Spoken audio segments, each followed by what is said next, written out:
isa. Tapos na ang seremonya. May candy na tayo. Ito ang iginuhit kong marriage certificate. Isa para sa iyo at isa para sa akin. Iingatan ko to ng mabuti. Kapag lumaki na ako, bibigyan kita ng totoong marriage certificate. Sige.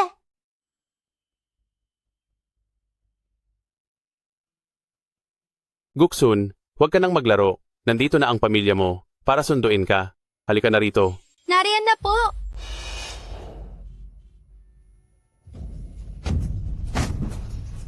Guksun? Guksun? Guksun, gumising ka.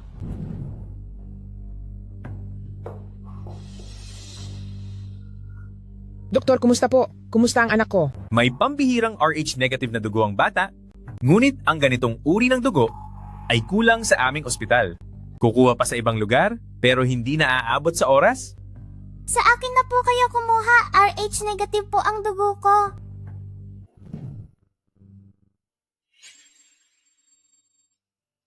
Xiaoyu, salamat sa'yo. Paglaki ko, papakasalan kita talaga. Ibibigay ko ang buong mundo ko sa'yo.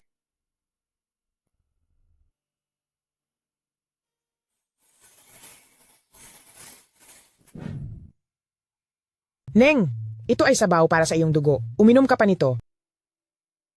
Kaming mga gu ay gaganti sa kabutihan mo. Walang hiya kang bata ka. Wala na ang mga magulang mo dahil sa aksidente. Tapos nagagawa mo pang uminom ng sabaw dito. Umuwi ka na agad. Hala, ano bang ginagawa nyo?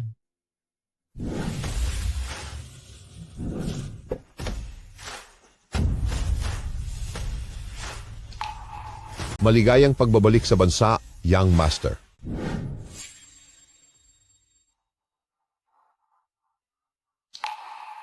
Kailangang mahanap si Xiaoyu. Siya ang magiging Longyu Group na asawa ng presidente sa inaharap. Ito po ang President Gu. Pero po, Ano yon? ipinaghanap po kayo ni matandang ginang ng makakadate at nandun na po sila ngayon sa tanggapan para sa kasal. Mabuti pa po siguro ay pumunta na kayo ng personal. Nang kuhanin ako noon ni Tito, para ayusin ang libing ni na mama at papa, hindi na ako nakabalik sa ospital para makita si Kuya Xiaoxun. Pagkatapos nabalitaan kong wala na siya. Ngayon, mayroon na akong nobyo na nagmamahal sa akin at malapit na kaming magpakasal. Ang marriage certificate na ito, mukhang hindi na magiging totoo.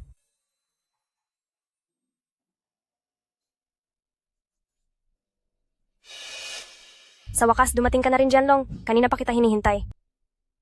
Sino naman po ang kasama mo? Ang iyong ate? Magandang araw po sa inyo, ate. Talagang hinintay ko ang araw na ito kapag nakakuha na kami ni Jianlong ng sertipiko. Ako na ang magiging asawa niya. Sino ka ba sa akala mo? Bakit ka nagpapakitang gilas sa aking ate? Anong ibig mong sabihin? Sertipiko ng kasal? Hindi ba ako ang dapat mong pakasalan? Pakakasal sa iyo? Pinaglalaruan lang naman kita. Ang mahal ko lang ay ang tanging baby ko. Hello po, ako po ang iyong makaka-blind date. Ako si Gu Exun. Ikaw ba yung makakadate ko para magpakasal, si Guksun? Naku, magpapakasal na nga tayo, may dala ka pa talagang regalo? Pasensya na po, pero hindi ito regalo. Ito ay ang ibinebenta kong mga bitamina. May 4 na bote bawat set. 10 pang orders ang kailangan ko para matapos ang trabaho. Bumili ka naman ng 5, suportahan mo naman ako. Bibigyan kita ng 20% discount. Ano ito, tagapamagitan? Anong nangyayari dito? Ang sabi niyo po sa akin, gwapo at mayaman kaya ako pumunta. Naku, sinasayang mo lang ang oras ko. Kriminal ka. Nagtitinda lang naman ako, bakit mo ako tatawaging kriminal? Tignan nyo naman po ang produktong ito, sakto ito para sa mga may edad na babaeng gaya nyo. Paano na yung pinagsamahan natin itong mga nakaraang araw, wala lang ba? Paano na lahat ng sakripisyo ko para sa iyo? Wala kang halaga sa akin, HMP. Sasabihin ko sa iyo, sa pagpapakasal ko sa mahal ko, hindi ko na kailangang maghirap habang buhay. Ano namang maibibigay mo sa akin? Maging makatotohanan ka. Sino ba ang gustong magpakasal sa isang dukhang gaya mo? Lumayas ka na. Ano kaya kung tayo na lang ang magpakasal?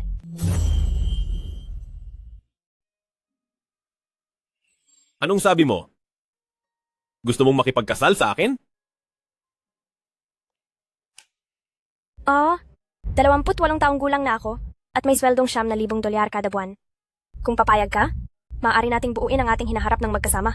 Isa lang akong hamak na salesman, walang bahay, at walang kotse? Hindi mo ba iyon ikakahiya? Hindi. Wala rin akong ipon. Ang gusto ko lang ay ang mamuhay ng maayos kasama ka. Hindi alintana ng babaeng ito ang kahirapan ko. Pwede na rin siyang ipakilala kay Lola kapag nahanap ko na si Xiaoyu. Tsaka na lang kami magdidiborsyo. Dalawang pulubi. Bagay na bagay talaga kayo. Huwag na lang natin silang pansinin. Magparehistro na tayo ngayon.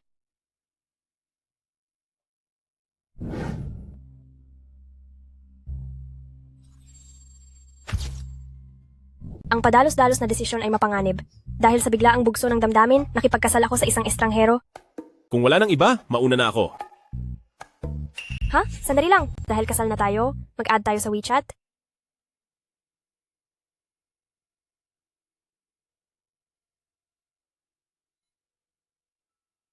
Go Exxon! Ay, kapangalan mo pala ang kaibigan ko. Sayang nga lang at wala na siya. Huwag mo akong gagawing pansamantalang kapalit lang. Bakit ko naman gagawin iyon? Talagang tadhana tayo. Bibili ako ng mga supplement mo bilang suporta sa'yo. Magkano ba ang mga ito? Lagot! Nakalimutan ko kung magkano ang presyo ng mga ito. 50 dolyar. Hindi dahil asawa mo na ako ay ibebenta mo na ng ganyan kamura. Hindi mo maaabot ang benta mo niyan. Alipay, $500 na natanggap. Sige, papasok na ako sa trabaho. Galingan mo, babye. Tila ang babaeng ito ay sadyang napakabait at tapat.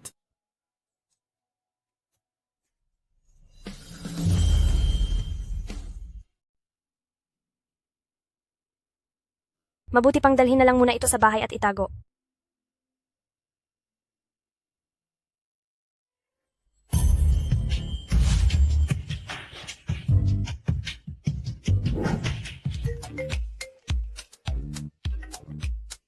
Gushun, nagpanggap ka na naman na isang salesman, kaya tinakot mo na naman at pinalayas ang dinedate mo. Inaantay mo ba talaga na lalaki pa ang ipakilala ko sa iyo? Lola, wag po kayong masyadong mag-alala. Kasal na po ako. Ipapadala ko na po sa inyo ang kopya ng marriage certificate ko.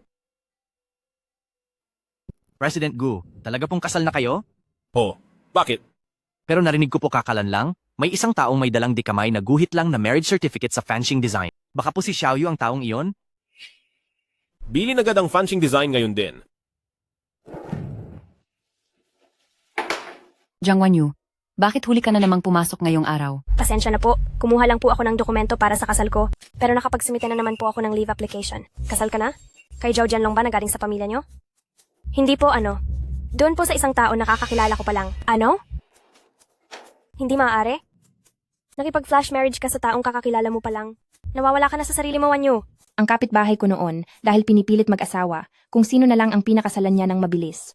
Ang resulta, isang masamang tao pala ang napakasalan niya na nananakit. Mukhang hindi naman siya masamang tao. Maayos naman po siyang tignan. Nasaan ang marriage certificate mo? Ipakita mo nga sa amin ngayon din. Ha? Sige po.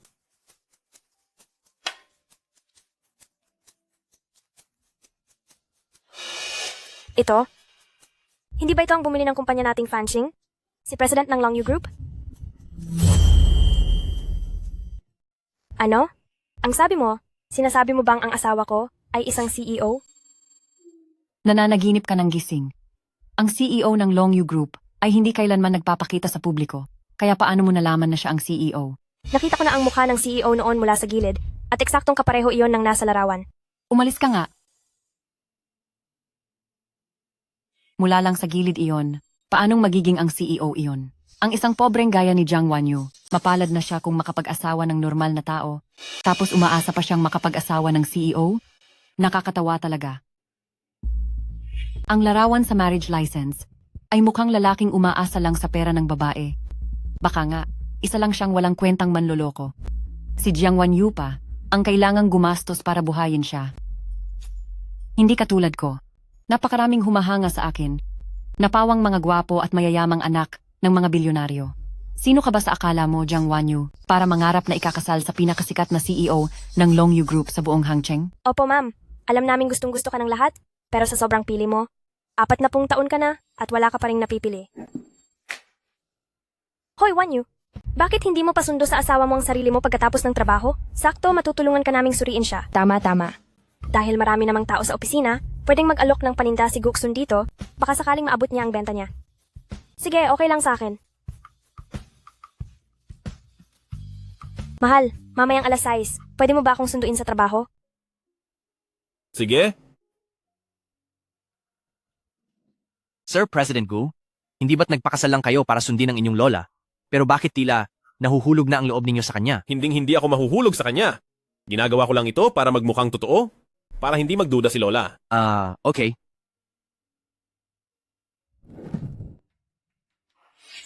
Siya nga pala, lahat kayo mamaya, wag niyo siyang masyadong pagtitigan. Isang hamak na ahente lang ng supplements ang asawa ko. Hindi siya sanay sa ganitong karaming tao.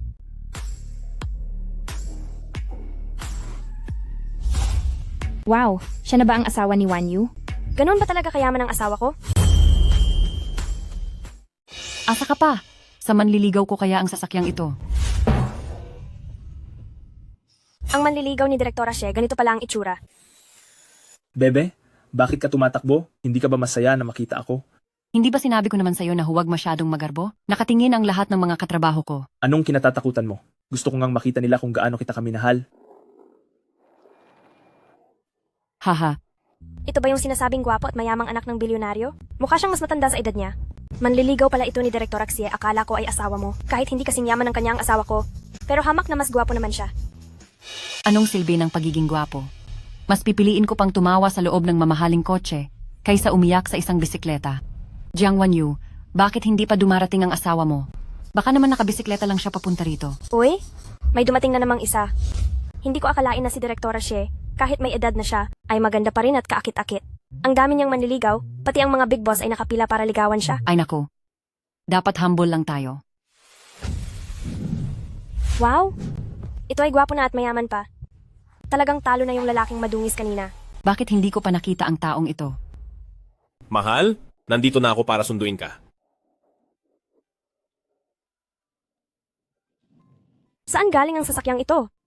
Ipapaliwanag ko na lang sa iyo mamaya. Yun pala, asawa pala siya ni Jiang Wanyu. Napakalakas ng dating at mukhang napakamahal din ng sasakyang ito. Ano naman kung nandyan na siya? Wala man lang siyang dalang bulaklak? Wala man lang siyang ka-effort-effort? Tama, hindi gaya ko. Na napakaromantiko. Ayos lang, wag mo na lang silang pansinin. May dala akong ilang mga sample na gusto kong ayusin sa bahay. Pakibukas naman ang likuran ng sasakyan. Sige.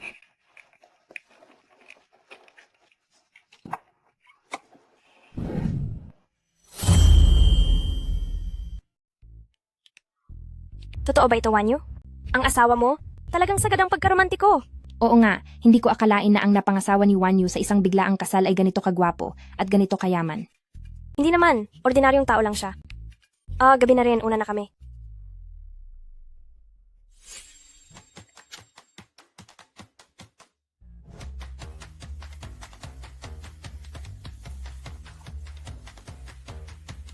Ay, may nakalimutan pala akong mahalagang bagay.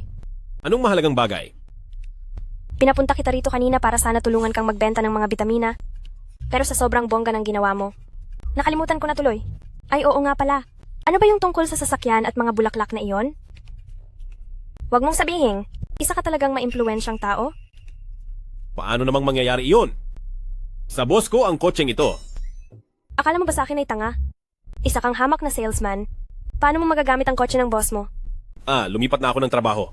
Hindi kasi sigurado ang pagkita sa insurance, bodyguard na ako ngayon ng presidente ng Longyu Group. Ang sasakyang ito ay sa presidente rin. Paano naman yung mga bulaklak? Siyempre, iyon ay galing sa girlfriend ng presidente na hindi na niya gusto.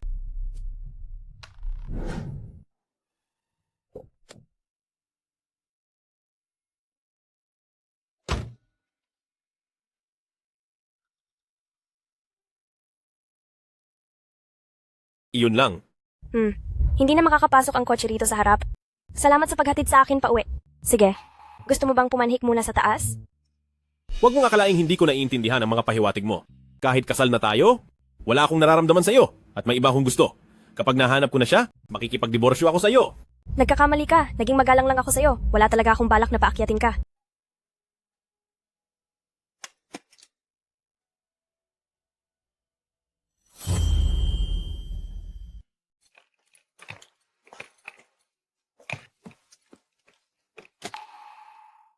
Anong tinitingin-tingin mo?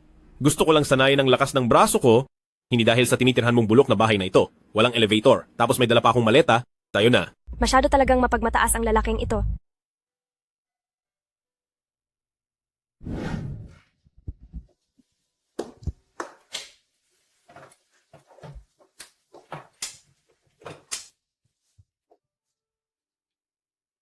Napakasimple dito. Mukhang mahirap din ang pinagdaraanan ng babaeng ito.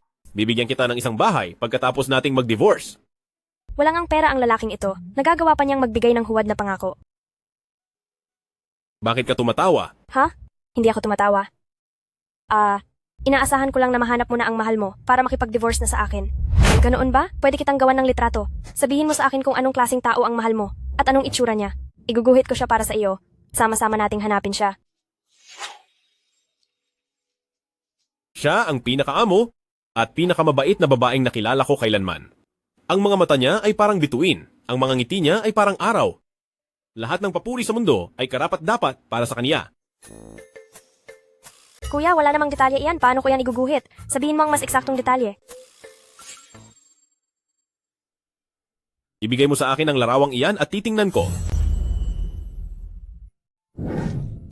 Hindi pwedeng makita. Bakit? Kung ikaw lang ang may unang pag-ibig, ako ba hindi pwede?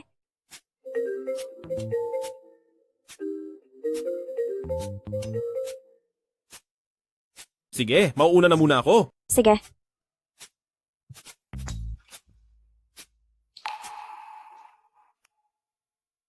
President Gu, ang elementary school mo ay magdaraos ng anibersaryo sa susunod na linggo.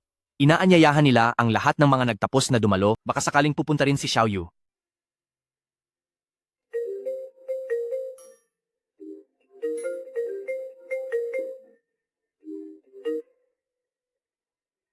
Hello? Magandang araw po. Kayo po ba ang nagtapos noong batch 05 na si Jiang Wanyu? Opo. Ito po ang alumni office ng paaralan ng elementarya ng Baichuan. Ipagdiriwang po ng paaralan ng elementarya ng Baichuan ang ika-100 anibersaryo at magkakaroon po ng isang memory exhibition. Inaanyayahan po namin kayong magdala ng inyong espesyal na souvenir para sa inyong pagdalo. Sige po, pupunta ako. Balita ko halos 20 taon mo nang hinahanap si Xiaoyu. Nakapanghihinayang lang na matapos mawala ang mga magulang niya, ay lumipat siya ng paaralan. Nawalan na rin ako ng balita sa kanya. Pero mabuti na lang, nakontak na siya ng alumni office sa pagkakataong ito. Tatawagan ko siya ngayon para papuntahin dito. Sige po, salamat Prinsipal. Isang korona mula sa maharlikang pamilya ng Europa, isang Ming Dynasty porcelain. Talagang napakamahal ng mga gamit na ito. Aisenwei, napakaganda ng gown mo. Lalong pumuti ang balat mo dahil dyan. Isa itong haute couture mula sa Paris. Nagkakalaga ito ng ilang daang libong dolyar. Ikaw lang talaga. Ang bagay sa ganyang klase ng kasuotan. Simula bata pa lang ay ikaw na ang pinakamaganda sa klase. Teka lang, naalala ko na ang pinakamaganda noon sa klase ay ang tinatawag na si Xiaoyu. Tapos lumipat siya ng paaralan. Sandali, parang siya nga si Jiang Wanyu. Wala siyang ipinagbago simula noong bata pa siya. Sige po, Principal. Papunta na po ako. Uy, hindi ba't ikaw ang dating pinakamaganda sa klase na si Jiang Wanyu? Ang cheap naman ng suot mo, hindi ka ba nahihiya na ipahiya ang ating paaralan? Wala namang patakaran ng anibersaryong ito na kailangang magbihis na parang isang Christmas tree, di ba? Masyadong matalim ang dila mo. Ang lahat ng mga dumating ngayong araw ay nagdala ng regalo para sa paaralan. Anong dinala mo? Nagdala ako ng gawa kong picture frame na naglalaman ng aking masasayang alaala rito. Ang mga taong nandito ngayon, lahat sila ay nagdala ng mamahaling alahas, porselana at iba pang mga luxury items. Sino sa tingin mo ang sarili mo? Si Picasso? Nagdala ka ng basurang picture frame, hindi ka ba talaga nahihiya?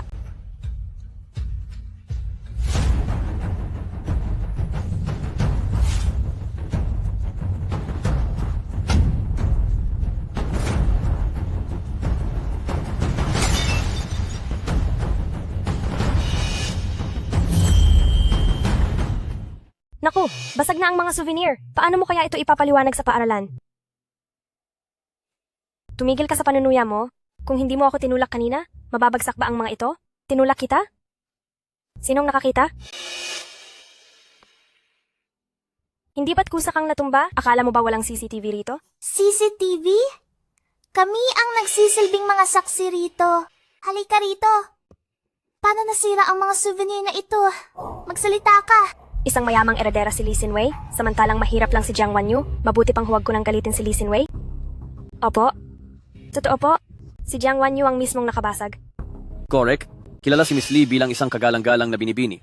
Kaya imposible na pagbintangan kanya. Sige. Talagang nagsasabuatan kayo sa kasinungalingan, ha? Pupunta ako ngayon sa opisina ng principal para malaman ang totoo at siya ang humusga. Harangan siya. President Gu, Magsisimula na ang international conference. Sige po, asikasuhin niyo muna ang gawain niyo. Gagawan ko na lang po kayo ng schedule sa kanya sa ibang araw.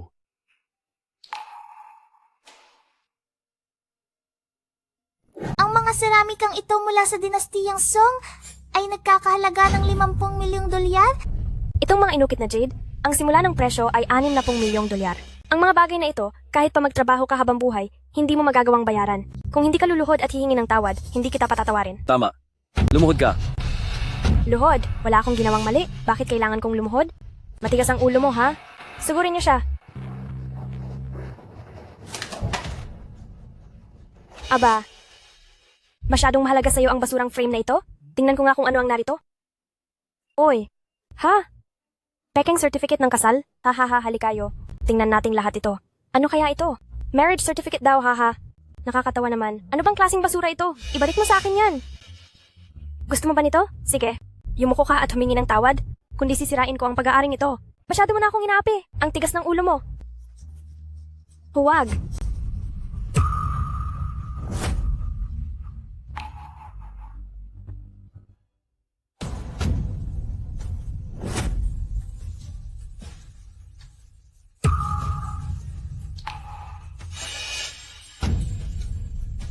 Xiaoyu. Tumigil kayong lahat. Sino ka pa sa tingin mo? Ikaw? Bakit ka nandito sa anniversary celebration ng paaralan ng elementarya ng Baichuan?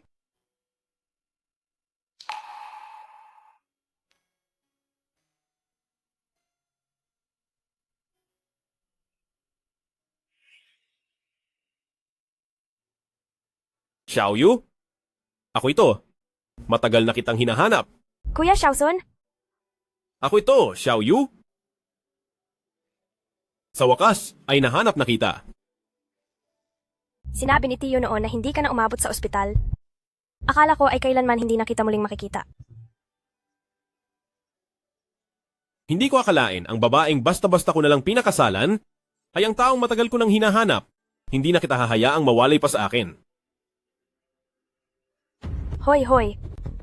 Asawa mo siya, hindi ba? Sakto, dahil ngayong araw lahat ng souvenir na binasag ni Jiang Wanyo ay kailangang bayaran kundi ay mapupunta siya sa kulungan. Hayaan mo na, huwag ka nang makialam, gagawa ako ng paraan dito. Huwag kang matakot. 2 bilyong dolyar? Sapat na ba iyan? Ha ha ha ha ha, oh, 2 bilyon? Ang asawa ng isang mahirap? Makakapaglabas ng 2 bilyong dolyar? Bakit? Akala mo ba ay umaarte ka bilang isang mayamang boss sa telebisyon? Ito ay ang Global Supreme Black Card? Si President Gu lang ng Longyu Group ang meron ito? Huwag mong sabihin, ikaw si President Gu? Ako ang dragon. Bodyguard lang ng President Gu ang asawa ko.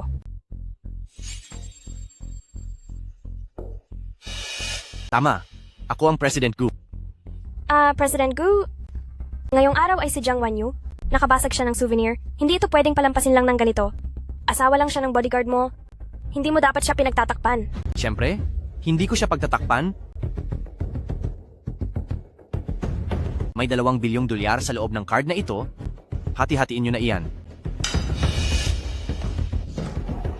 Huwag mo na silang tignan, tara na. Pasensya na po, Principal. Nasira ko po ang lahat ng mga souvenir na para sana sa eskwelahan. Ay, alam kong hindi mo sinasadya. Huwag mo na itong isipin. At isa pa, ang pagmamahalan ninyo ni Guksun, ang pinakamagandang souvenir para sa paaralan. Sabi nga nila, sa tapat na pagsisikap, ay magbubunga ang lahat. Ilang taon na si Guksun, na ginagamit ang lahat ng koneksyon. Para hanapin ka, sa wakas ay nahanap ka na rin niya. Pero Guksun, sa buhay, dapat ay maging tapat ka. Ang garbo? Ano po kaya ang gustong ipahiwatig ni Principal sa mga sinabi niya? Noon, nagkunwari akong mahirap para makapag-flash marriage. Ngayon, kailangan kong panindigan ang pagsisinungaling ko. Laging puno ng filosofiya ang sinasabi ng principal. Kahit ako ay hindi rin nakakaunawa. Halika na, dadalhin kita sa ospital. Maliit na sugat lang ito, kaya na itong gamutin sa bahay.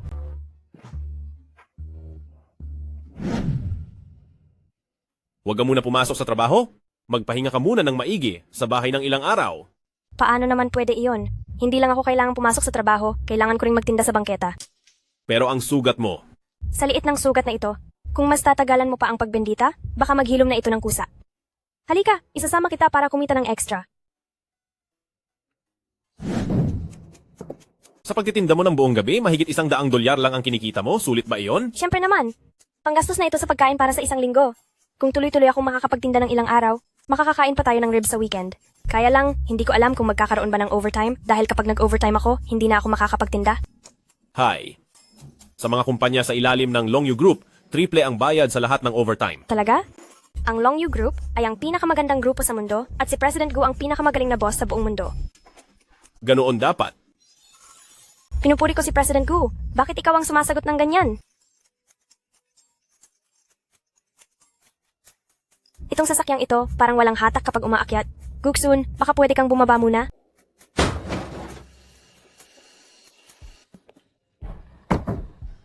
Sino ba yan? Hindi mo ba nakitang may tao sa harap? Inakala ko kung sino, ikaw lang pala. Ang pulubing ito, nagawa mo pang banggain ang sasakyan ng boyfriend ko? Ang dalawang hamak ninyong buhay, kahit pagsamahin pa, ay hindi sapat pambayad dito. Li Shinwei, bakit parang mas kumakapal ang mukha mo? Ikaw na nga itong bumangga sa sasakyan ko at hindi na nga kita pinagbayad pero ikaw pa itong may ganang mamera. Magkano lang ba ang halaga ng tricycle mong iyan? Ang minamaneho ng boyfriend ko ay ang pinakabagong modelo ng BMW. Tingnan mo, dahil sa gasgas na yan, $800,000 ang bayad, kung hindi ay walang aalis dito. 800,000? Bakit hindi mo na lang ako pagnakawan? Ngayon lang ako nakakita ng taong garapalang nangingikil ng pera. Wala kaming oras na makipaglaro sa inyo. Tara na, asawa ko. Hoy, teka lang. Ikaw pala ang asawa ni Jiang Wanyu? Ano ngayon? Kaya pala, noong panahon ng interview, todo ang pag-aalaga ni President Gu sa kaniya, akala ko pa naman ay kinalantarin niya si President Gu dahil lang pala sa iyo. Grabe, bagay talaga kayo sa isa't isa. Ang isa mahilig mamulot ng basura, at ang isa naman ay hamak na bodyguard. Naku, perfect match talaga kayo. Ano namang masama sa pagiging bodyguard? Ang bawat trabaho ay karapat-dapat na respetuhin, pero ang isang magnanakaw ng gawa ng iba na tulad mo, iyon ang nakakahiya, ikaw. Ah, baby, inaway niya ako. Baby, huwag kang mag-alala.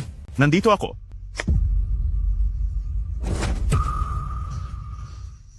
Huwag mong susubukang saktan siya. Wow, ang relo! Ang relong ito ay isang Patek Philippe na limited edition. Balita ko, noong isang taon sa isang auction house sa abroad, naibenta ito ng $50 milyong. Siguradong sa kung saang tabi-tabi lang nabili ang pekeng iyan. Isang pulubi na may ganang magmagaling at mandaya sa harap ko. Mukhang totoo ang pagkakagawa ng imitasyon na ito. Wala namang pera, bakit kailangan magpanggap na mayaman? Sinasabi mong peke ang relo ko? Siguraduhin mong original ang suot mong damit. Ang mga butones ng tunay na damit na iyan ay tinahi gamit ang gintong sinulid pero ang suot mo ay ordinaryong sinulid lang ang gamit. Ngayon sabihin mo sa akin, sino ang nagpapanggap na mayaman sa ating dalawa? Baby, totoo ba ang sinasabi niya? Paano naman mangyayari iyon? Isang hamak na bodyguard lang, paano niya malalaman kung tunay ang isang bagay? Naggagawa-gawa lang siya ng kwento. Dahil naiinggit lang siya sa akin. Hindi ka man lang karapat-dapat na maging bantay sa pintuan ng bahay namin? Bakit hindi kayo nagdala ng pangungog sa pag-alis nyo? Napakabaho ng hininga nyo, hindi man lang kayo nag-alalang makaistorbo sa ibang tao. Sa bagay, para sa mga taong walang modo, marahil ay wala kayong pakialam sa mga ganitong bagay. Ako at ang baby ko ay nakatakdang kumain sa isang Michelin star restaurant at wala kaming oras para makipag-usap sa isang mababang uri na tulad mo. Huwag ka nang madaldal, bayaran mo kami agad. Li Shinwei, pare-pareho lang naman tayong pinalaki ng mga magulang natin, kaya bakit mo nasasabing nakakataas ka? Pareho ba ang mga magulang natin? Ang mga magulang ko ay mga mayamang tao sa mataas na lipunan, habang ikaw na anak ng mahirap, ay karapat-dapat lang na manatili sa imbornal at maging daga sa habang buhay. Akala mo ba ay kapantay kita? Kumunahon ka, kumalma ka lang. Hindi sulit na magalit ka sa taong ganyan. Sige, hamunin mo ako. Sige, saktan mo ako. Kapag lumaban ka sa amin ngayong gabi, siguradong hindi lang $800,000 ang babayaran mo. Ibibigay namin ang $800,000 sa inyo, pero tandaan nyo na hindi magtatagal ang saya nyo. Hindi magtatagal ang saya namin? Tingin ko kayo ang dapat na matakot sa mangyayari. Kapag nabayaran nyo na ito, tiyak na wala na kayong kakainin at maghihirap kayo? O baka naman mamundok na lang kayo para mabuhay? Bakit ako kailangang magbayad? Sa totoo lang, kayo naman ang naging sanhi ng aksidente. Kailangan nyo kaming bayaran kahit anong mangyari. Bakit hindi kayo pumunta sa West Street entrance at alamin kung sino talaga ako? Kapag ginalit nyo ako, walang sino man sa Hangzhou ang magiging payapa ang buhay. Aalamin? Paano namin gagawin iyon? Ang tinutukoy mo ba ay ang matabang lalaki doon sa West Street? Ang lakas ng loob mong tawagin akong mataba. Nagbigay na ako ng pera, kaya umalis na kayo agad. Wala naman kaming kasalanan, bakit kailangan nating magbigay ng pera? At saka saan tayo kukuha ng ganoon kalaking halaga? Magtiwala ka sa akin? Sisiguraduhin kong may magandang palabas mamaya. Ano yung ibinubulong nyo diyan? Gusto nyo bang tumakas sa utang? Huwag kang mag-alala tungkol sa pera. Ako na ang bahala rito. Hindi natin dapat ubusin ang oras at lakas natin para sa mga taong tulad nila. Natanggap na ang bayad sa Alipay, 800,000 dolyar. Buti naman at naging practical ka. Ito. Bakit galing kay Long Yu Group ang pera? Ano? Ang tinutukoy mo ba ay ang humahawak ng ekonomiya ng mundo, ang Long Yu Group? Ang apelyido ng presidente ng Long Yu Group ay Gu? At ang apelyido mo ay Gu din? Sino ka ba talaga? Wala kang karapatang malaman kung sino ako. Guksun, anong nangyayari? Huwag kang mag-alala, ayos lang ako. Ang perang ito ay nakuha sa legal na paraan. Hiningi ko ang sahod ko ng advance kay President Gu, kaya galing ito sa account ng grupo. Ano bang ginagawa ni Special Assistant Joe? Bakit ginamit niya ang group account para magpadala ng pera? Kaya pala, akala ko naman kung sino ka na, isang hamak na linta ka lang pala. Nakuha mo pang dumikit kay President Gu, baka naman may iba kang ginagawa para sa kanila? Ano? Hahaha? Manahimik ka. Ang kapal ng mukha mo, sinasabi ko sa'yo. Kapag ininsulto mo pa ang asawa ko, parurusahan talaga kita. Huwag kang padalos-dalos. Nakuha mo na ang pera kaya lumayas ka na. Jiang Wanyu, huwag mo akong tingnan ng ganyan. Itong 800,000 dolyar na ito ay panggastos lang namin ng baby ko para sa isang hapunan. Ay, muntik ko nang malimutan. Ang 800,000 dolyar na ito, kayong dalawa, kahit magtipid pa kayo ng 10 taon, hindi nyo maiipon iyan, di ba? Huwag ka nang makipag-usap sa dalawang dukhang ito. Tara na. Guksun, wala ka na ba talagang pagpapahalaga sa pera? Pinitawan mo ang 800,000 dolyar ng ganoon lang. Huwag kang magalit, panoorin mo mamaya ang isang magandang palabas. Paano ko kaya mababawi ang 800,000 dolyar na iyon?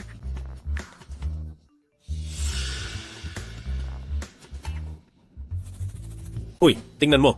Halika, manood tayo ng magandang eksena. Bilis, bilis!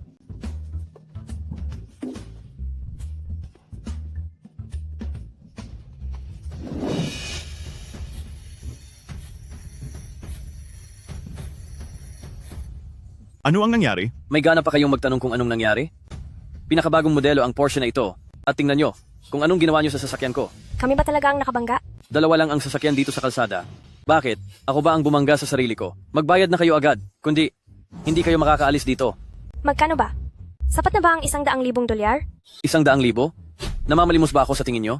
Imported pa ito galing ibang bansa, pinakabagong modelo ng Porsche. At nag-iisa lang ito sa buong lungsod ng Hangcheng. Sa tingin nyo, sapat na ang 100,000? Magkano ba ang gusto mo? Sapat na siguro ang 800,000 dolyar? 2,800,000 dolyar. Ang taas naman ang hinihingi mo, di ba? Ano? Gusto mo ba akong saktan? Sige, subukan mo akong saktan. Sisiguraduhin kong malalagot kayo sa batas. Lee Sin-wei, parang masyadong mabilis naman yata ang naging ganti sa'yo. Para sa isang mayamang hambog na gaya mo? Hindi naman siguro mangyayaring hindi mo kayang magbayad? Paano namang hindi ko kayang magbayad? Ibigay mo sa kanya ang pera? Babe, wala pa akong hawak na ganun kalaking cash sa ngayon. Pwede bang ikaw muna ang maglabas?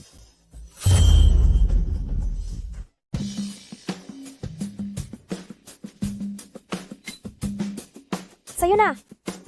Baby! Huwag ka nang magalit, baby. Huwag ka nang magalit. Talagang makatarungan ng langit, darating at darating ang ganti. Ngayong gabi, masyado akong masaya na baka makadami ako ng kain ng kanin. Tara na!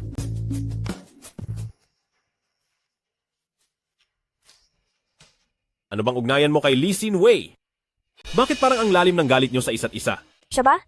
Magkaklase kami noong kolehiyo. Noon ay lagi siyang nagpapalapit sa akin. Akala ko pa naman mabuting tao siya. Pero nalaman ko kinalaunan na ginagamit lang pala niya ako. Kinukuha niya ang mga gawa ko para makapanghuthot sa iba. Kaya ba galit na galit ka sa mga taong manloloko? Oo, hindi ko sila mapapatawad. Ang mga magulang ko, noon, ay dahil sa panloloko sa kanila. Bumagsak ang kumpanya. Hanggang sa tuluyan silang nawala. Wala lang yon. Bakit mo biglang naitanong yan? May itinago ka ba sa akin? Paano naman nangyari yon? Bakit naman kita lolokohin? Mabuti naman kung ganoon. Mula ngayon, ituturing ko kayo ni Lola na ang tanging natitira at pinakamalapit kong pamilya sa mundo. Mukhang kailangang magpatuloy ang pagtatago ko. Hindi ko pwedeng hayaang malaman niya na niloloko ko siya. Sige na, huwag ka nang tulala riyan. Matulog ka na ng maaga. May pasok pa bukas. Tulungan mo akong patayin ng ilaw, thank you.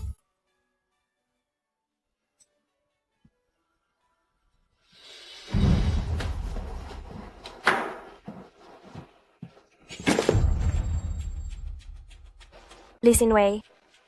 Anong ginagawa mo rito? Ang tito ko ay isa sa mga direktor ng Long Yu Group, kaya itong maliit na fanching design ay mapapasukan ko kahit kailan ko gusto. Nagagawa mong gawing formal at marangal ang paggamit mo ng impluensya, kakaiba ka talaga. Sadyang inggit ka lang sa mga bagay na hindi mo makuha. May ganitong connection ako, ikaw ba meron? May kakayahan ako, ikaw ba meron? Kakayahan? Anong kakayahan? Kakayahang magbenta sa tabi-tabi? Hindi niyo pa ba alam? Iyang si Jiang Wanyu ay tindera lang sa bangketa. Sinwerte lang talaga siya na makapasok dito sa fanching design. At akala mo naman kung sino na siyang mahalaga. Mabuti pang magtrabaho na lang tayo. Huwag na tayong gumawa ng gulo sa opisina. Bakit? Takot ka ba sa kanya? Sasabihin ko sa inyo, nakakuha ako ng imbitasyon para sa anniversary banquet ng Long Yu Group. Kaya alam niyo na siguro ang dapat gawin kung gusto niyo ring makasama. Anniversary. Ang balita ko ay gaganapin yan sa pinakamahal na mansyon sa Yunxiao Mountain Villa at makakakita tayo roon ng maraming private collections na hindi basta-basta nakikita. Ang ipapakita raw sa pagkakataong ito ay ang Ice Grade Jadeite na pagmamayari ng isang misteryosong kolektor. Balitang ang halaga niyon ay higit $100 milyong. Dapat ay ang mga mahahalagang core employees lang ang makakadalo. Ate Shinwei, pwede mo ba kaming isama? Basta't magpapakabait kayo, oo naman. Talaga? Sinwei, napakaganda mo na, napakabuti pa ng puso mo. Hindi katulad nitong si Jiang Wanyu, na siguradong wala man lang kaalam-alam kung ano ang hitsura ng isang banquet. Kung gusto niyong sumipsip sa kanya, gawin niyo. Huwag niyo lang istorbohin ang paggawa ko ng design.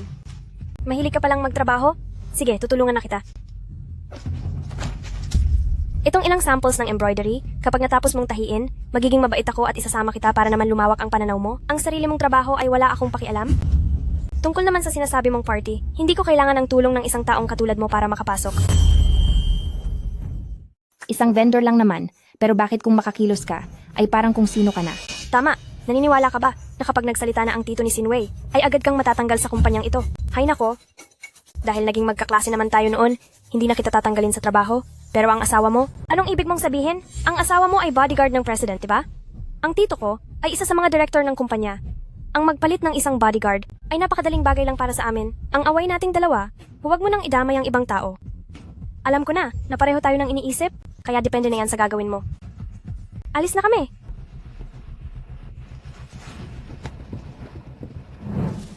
Gawin mong muli ito. Tumatawag ka sa ganitong oras?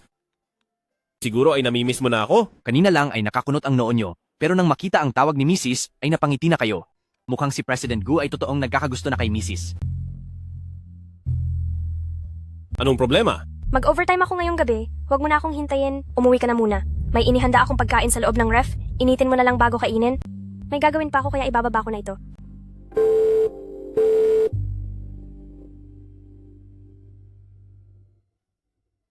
Triple ang sahod sa overtime? Ang patakarang iyon? Ginagawa niya ba itong dahilan para kumita? Gusto niyo po bang itigil o tanggalin na ang patakarang iyan? Hindi pwedeng tanggalin. Hayaan natin kumita siya ng pera. Tumawag ka at umorder ng pagkain sa Xi'an Yunju. Ihahatid ko sa kanya mamaya. Sige po.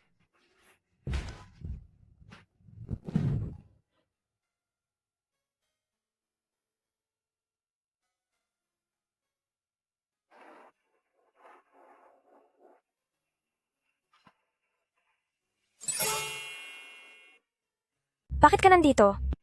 Baka kasi gutom ka na? Hindi naman ako gutom.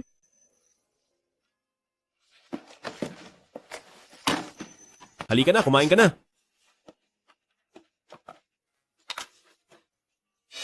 Sa Xi'an Yunju? Sa pagkakaalam ko ay $10,000 ang bayad kada tao sa restaurant na ito. Guksun, huwag mong sabihin. Ay, hindi. Hindi ba bodyguard ako ng CEO? Para sa kaligtasan ng boss, kailangan ko munang tikman ang pagkain niya para sa anumang lason. Ang mga ito ay binigay lang sa akin ng boss.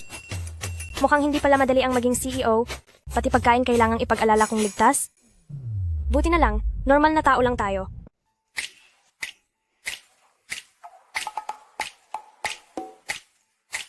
Oo nga. Ang bango, gusto ko ring maging taga-tikim ng pagkain ng boss. Sira? 3 beses na nga ang sahod mo? Bakit mo pa gustong mag-test ng pagkain? Mag-overtime ako ngayon. Walang triple na sahod.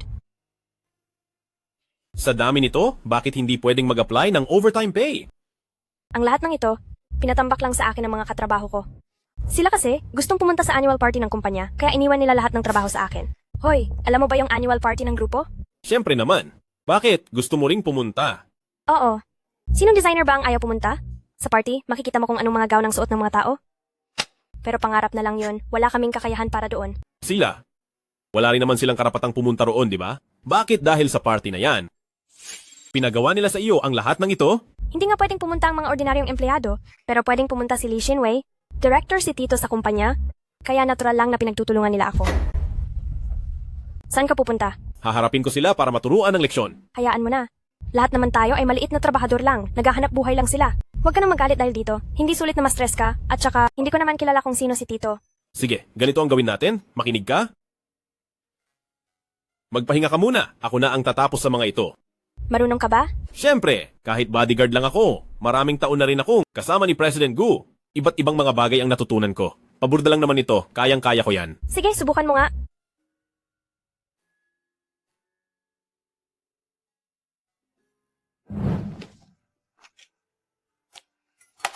Tapos na. Tara na. Ang bilis naman. Isang obra ng Diyos. Sa umaga lang pwedeng makita. Ito ang tinatawag na masterpiece. Tara na, uwi na tayo.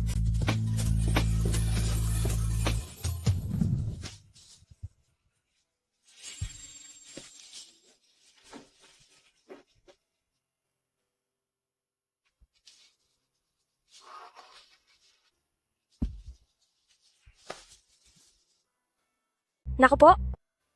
Paano pa ako makakatulog nito?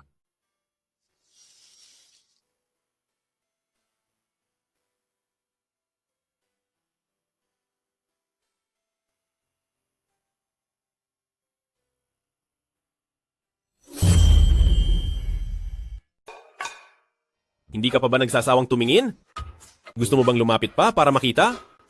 Ay, sorry po. Pumunta ako rito para magtanong kung pwede ba tayong matulog ng magkasama ngayong gabi? Hindi iyon ang ibig kong sabihin. Ang gusto kong sabihin, pwede ba tayong matulog sa iisang kama? Ano bang pinagsasabi ko? Ibig ko lang namang sabihin, may tulo ang bubong at nabasa na ang sofa. Mag-asawa naman tayo, kaya tama lang na matulog tayo sa iisang kama.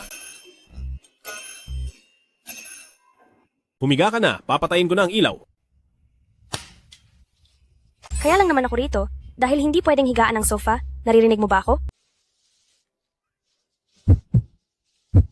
Bakit? Anong ginagawa mo? Bakit ang lapit-lapit mo? Hindi kita naririnig, ulitin mo nga. Wag na lang, matutulog na ako. Ano ba iyan? Ano sa tingin mo? Nakikihiram lang ako ng kama? Wala itong ibang mali siya. Ano bang iniisip mo na ibig kong sabihin? Anong balak mo? Malamig. Mainit ako. Huwag kang malikot. Diyan ka lang. Gusto kong maganda ang disenyo. Ganito na lang ba ang trato nyo sa trabaho? Bakit po? Manager? Jiang Wanyu, ikaw? Anong ako? Sa inyo mismo ang sample na ito. Ibig mo bang sabihin, ang sample mo ay ibibigay sa akin para itahik?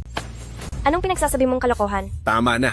Kayong lahat, tanggal ang inyong mga kwalifikasyon para sa performance bonus at kakaltasan kayo ng sahod ng 3 buwan. Manager. Ang disenyong gawa ni Xiao Jiang ay napakaganda. Nasiyahan ng husto ang ating kliyente. Hindi ba't bakante pa ang posisyon para sa ating supervisor?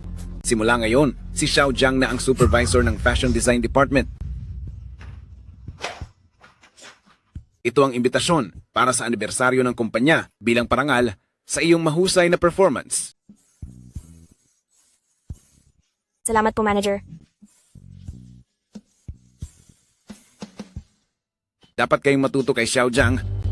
Huwag kayong gumagawa ng mga grupo o kampihan dito sa opisina. Ituon ninyo ang inyong isip sa trabaho. Maliwanag ba? Opo, boss. Naintindihan po namin.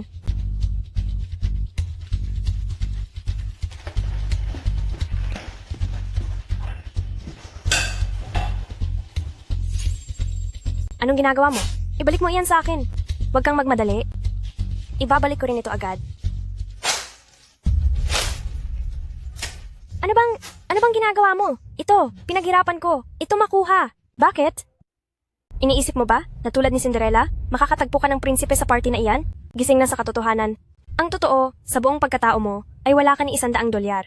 Wala ka ngang disenteng damit na pang party, kaya ano ang isusuot mo doon?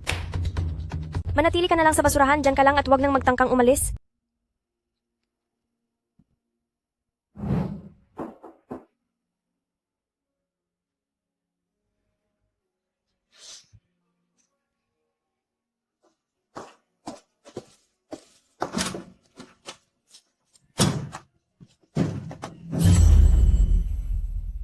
Ay, ang manugang ko. Akala ko ay hindi naaaabot sa buong buhay ko na sa wakas ay makikita rin kita. Ay, napakaganda mo pala talaga. Ma, Ano? bakit po kayo pumunta nang hindi nagsasabi sa akin? Siya nga pala ang nanay ko. Ha? Magandang araw po, tita. Bakit tita pa ang tawag mo sa akin? Tawagin mo akong mama. Mama? Yan! Napakabait naman na bata, hahaha. Ikaw namang bata ka. Kung sinabi ko sa'yo ng maaga, may sorpresa pa ba? Wala na. Napakaganda pala nitong si Wanyu. Bakit hindi mo agad sinabi sa akin? Tingnan mo ang katawan. Ang aura niya ay parang isang anghel. Nakakawili siyang tingnan, hindi ba? Ay, mama. Napakaganda niyo rin po. Kayo po ang totoong anghel. Ay hahaha. Oo nga pala, ito naman. Nakuha ko ito mula sa subasta sa United Kingdom. Isang jade bracelet na kulay lunti. Bagay na bagay sa katulad ninyong mga dalaga. Tingnan mo kung gaano ito kaganda. Ma, masyadong mahalaga ito. Hindi ko po ito pwedeng tanggapin. Dapat mo itong tanggapin. Meron pa? Teka lang.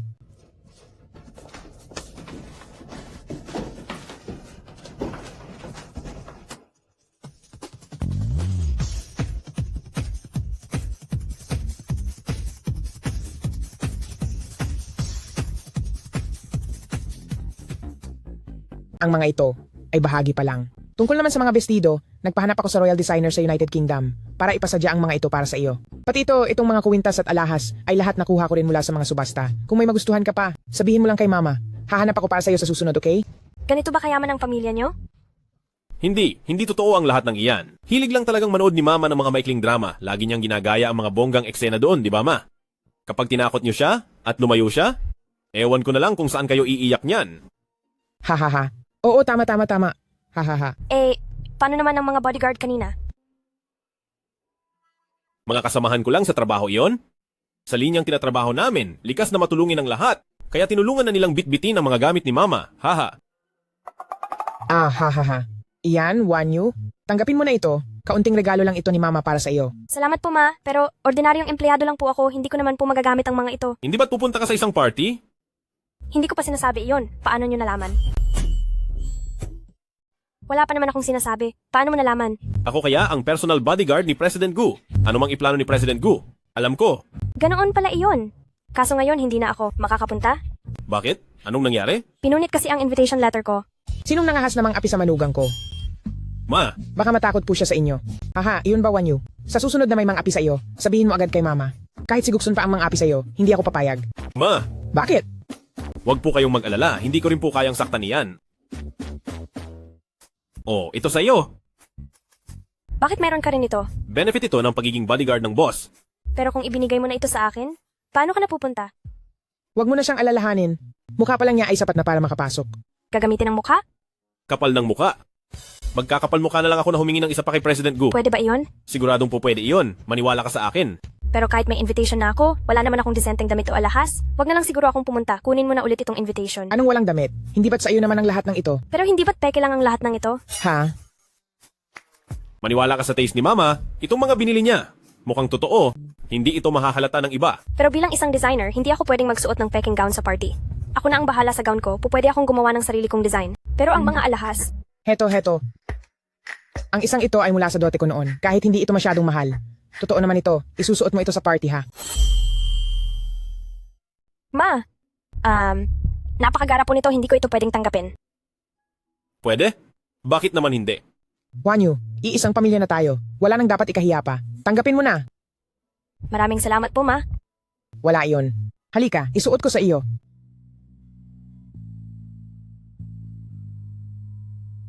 Asahan mo na sa Longyu Group, sa party ng kumpanya, ay nakuha pa nilang i-reserve ang sikat na sikat sa buong mundo na Yunxiao Mountain Villa.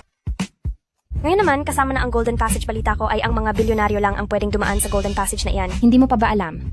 Itong resort na ito ay pagmamayari rin ng Longyu Group. Ang sabi-sabi, pati itong damo rito ay nagkakahalaga ng $100,000 bawat square meter. Buti na lang at isinama tayo ni Sinway, kaya nakaranas tayo ng ganitong karangyaan. Wala lang iyon. Tara na sa loob. Tara? Teka.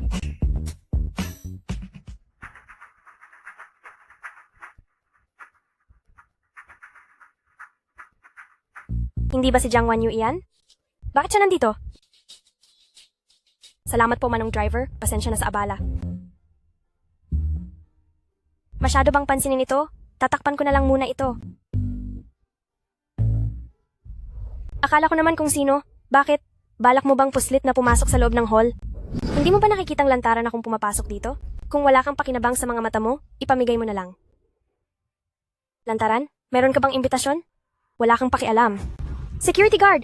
May tao ritong walang imbitasyon at sinusubukang pumasok ng sapilitan sa hall. Ma'am, bawal po ang pumasok ng walang imbitasyon. Kung ipipilit nyo pa rin pumasok, malamang ay sa kulungan po ang bagsak nyo. Narinig mo ba? Umalis ka na lang ng tahimik bago ka mapahiya? Dahil kapag napunta ka sa mga pulis, mahihirapan ka ng makalabas? Sinong nagsabing wala akong imbitasyon?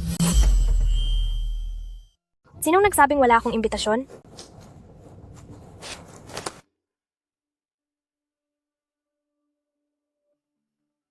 Ito ay isang supreme invitation. Mukhang ang babaeng ito ay isang mahalagang tao, hindi ko siya pwedeng saktan. Jiang Wanyu, tingin mo ba talaga ay maloloko mo kami? Ang imbitasyong iyan ay halatang kaiba sa amin. Ang amin ay asul, pero ang sayo ay pula. Tama. Hibang ka na ba talagang makapasok sa handaan? Guard! Bilisan mo at paalisin siya rito! Dito po kayo, marangal na gining. Teka lang. Bulag ka ba, guard? Pababayaan mo ang isang tindera sa kalye na dumaan sa daan na ito? Bagay ba yun sa kanya? Supreme invitation ang hawak niya, samantalang pangkaraniwan lang ang imbitasyon ninyo. Kung hindi iyon bagay sa kanya, lalong hindi iyon bagay sa inyo. Ikaw.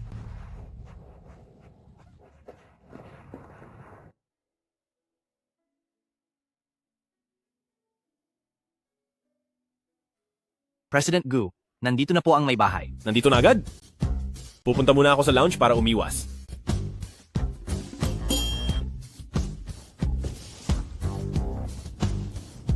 President Gu?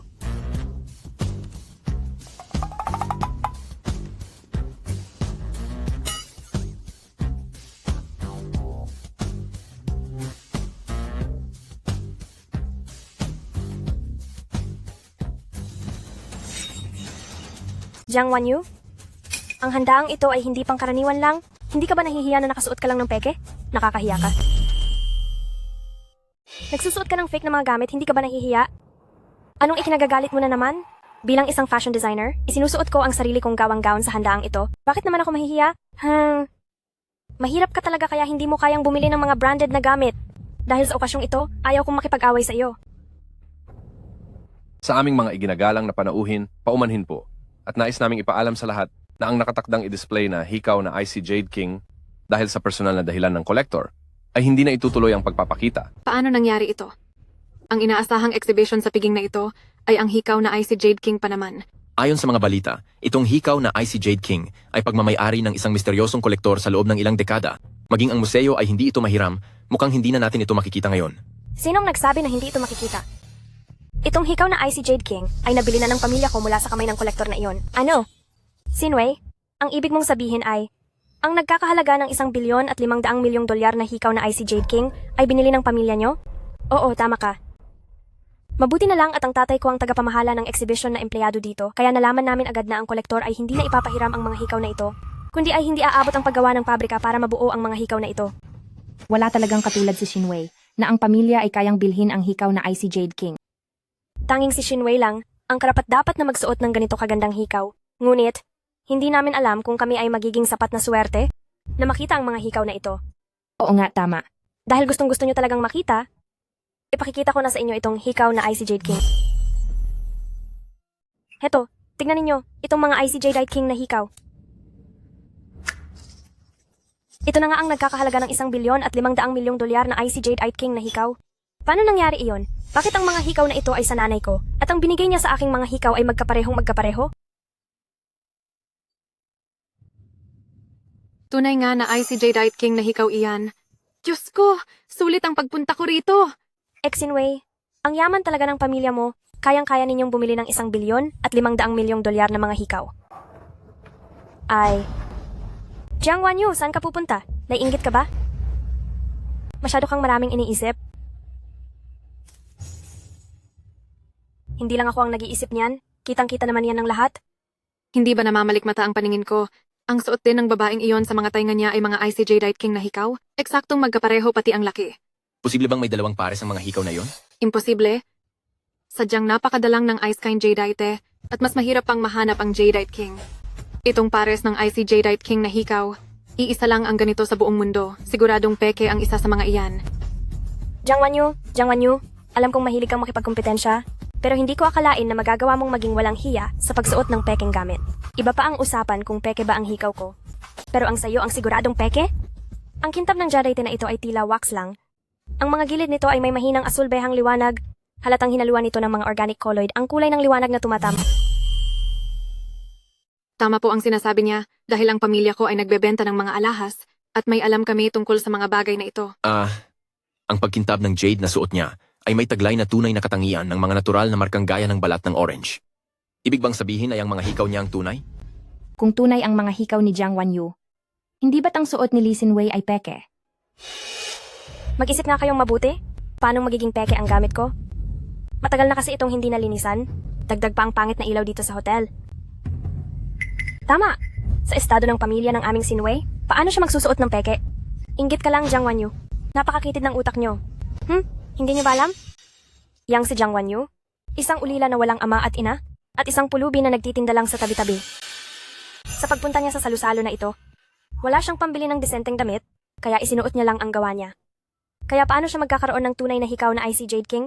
Ano? Sa anibersaryo ng Long Yu Group, may nakalusot na ganitong uri ng tao, dapat doon siya sa kusina nagtatrabaho, di ba? Naloko tayo ng babaeng ito na masama ang hangarin at puro kasinungalingan ang sinasabi. Palayasin siya agad. Sa okasyong ito, hindi malugod ang isang mahirap at sinungaling na babae. Totoo, bilisan nyo at palayasin siya. Naglakas loob ka pang magsuot ng peking gamit?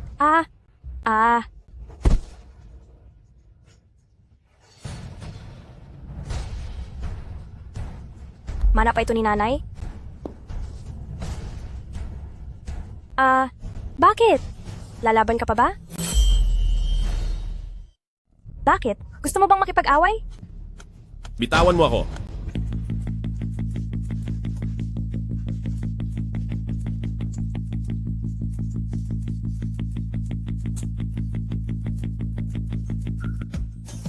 Tumawag kayo ng doktor ngayon din. Huwag kang mag-alala, ako ang bahala sa lahat. Ay, akala ko kung sino na ito. Security guard lang pala ni President Gu. Bakit? Nandito ka ba para protektahan ang hampas lupa mong asawa? Hindi mo ba tinitingnan kung ano ang kaya mo? Hindi mo ba alam na wala kang laban? Hindi mo ba alam na peke ang suot ng asawa mo sa pagpunta sa party ni Long Yu Group? Nakakahiya kayo. Mukhang mga bulag yata kayo. May ebidensya ba kayo na peke ang suot ng asawa ko? Kung wala, manahimik kayo. Kailangan pa ba ng ebidensya? Sa sobrang hirap nyo, halos sa kalsada na kayo matulog? Itong halagang $1 bilyon at $500 milyong na hikaw na IC Jade King, tingin nyo ba mabibili nyo? Tama! Akala nyo siguro ay hindi kami nakakakita. Sinasabi ko sa inyo, talagang mga bulag kayo.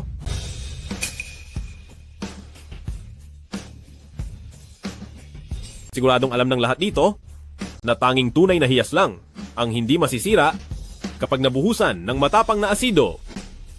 Ang nasa loob nito ay matapang na asido. Ngayon, magpapakita ako ng sample sa inyong lahat.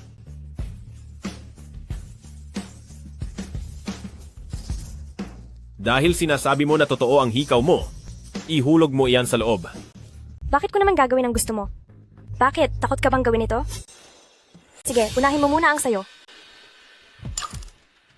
Hindi nasira ang hikaw. Totoo nga ang mga hikaw na ito. Hindi ito maaari. Siguradong peke yan. Siguradong nagsabuatan kayong dalawa. Kung hindi ka naniniwala, pumunta ka rito at subukan mo mismo. Mukhang ang hikaw ng binibining ito ang tunay na alahas. Sinasabi ko na nga ba, kahit sa kulay o sa kintab nito, ito ay talaga namang dekalidad. Sayang lang, at kahit maayos pa ang Esmeralda, ang napakagandang base ng hiyas na ito ay nasira dahil sa pagkakatapak. Napakamahalyaga pala ng pamana ng biyenan ko. Pero nasira na ito. Anong gagawin natin? Huwag kang mag-alala, huwag kang kabahan. Hindi hamak na mas mahalaga ka kaysa sa mga material na bagay na ito. Sin-wei, pumunta ka sa anibersaryo ng kumpanya? Pero bakit peke ang dala mo? Tama ka. Anong alam nyo? Malinaw na ang dalawang ito ay nagsabuatan para sa panlilin lang na ito. Hindi ba kayo naniniwala sa akin? At mas paniniwalaan niyo pa ang isang bodyguard at ang isang tindero sa bangketa? Huwag mo nang lokohin ang sarili mo. Anong balak mong gawin sa pagsira mo sa hikaw na ito? Oo nga, ang pambihirang esmeraldang hikaw na ito ay nagkakahalaga ng hindi bababa sa 1 bilyon at 500 milyong dolyar. Hindi lang ito kailangang bayaran sa tamang presyo dahil sa sinadyang pagsira ng kagamitan ng iba. Siguradong sa istasyon ng pulis na ang bagsak mo para imbestigahan. Kayo? Anong ginagawa niyo? Bitawan niyo ako. Ang tiyuhin ko ay isang direktor sa Longyu Group. Inaapin niyo ako. Kapag dumating siya, makikita niyo ang hinahanap niyo. Tingnan ko lang kung sino. Ang naglakas loob na mga api sa aking Shinwei. Ako nga, bakit? Gu. President Gu. Gu. President Gu? Wag mong sabihin, ang asawa ni Jiang Wanyu ay si President Gu mismo ng Longyu Group? Paano iyon mangyayari? Imposible nga iyon. Bodyguard lang ako ni President Gu. Kanina, hindi ba hinahanap mo si President Gu pero hindi mo siya nahanap? Ah, tama. Eksakto. Nung makita-kita kanina, akala ko nandoon din si President Gu. Hay naku, Nanghina ang mga tuhod ng direktor nang makita ang bodyguard, hindi naman yata maaari yon. hindi kasi ako nakapaghapunan, kaya medyo nahihilo ako. Bitawan mo ako! Bitawan mo ako! Tito, inaapi nila ako? Sibakin mo sila sa trabaho ngayon din? Wala akong kapangyarihang sibakin sila dahil ito ay tauhan. Ni President Gu, Hindi ba pwedeng parusahan lang sila? sobrang layaw mo na talaga. Lumaki kang walang galang sa batas. Sinaktan. Sinaktan mo ako? Tandaan mo ito, Shinwei. Tinanggal ka na ni Pamilya Lee sa angkan. Mula ngayon, hindi ka nakabilang sa Pamilya Lee. Palalayasin ko si Lee Shinwei sa pamilya at ang hikaw na Jade. Babayaran iyan ng Pamilya Lee ng doble. Maari po bang malaman kung sapat na ito sa inyo? Paulit-ulit na inapi ni Lee Shinwei ang asawa ko. Hindi lang niya sinira ang gamit ng nanay ko, sinaktan pa niya ang asawa ko. Dapat siyang matanggal sa posisyon at ilagay sa blacklist ng Longyu pati na sa lahat ng mga katuwang nating kumpanya.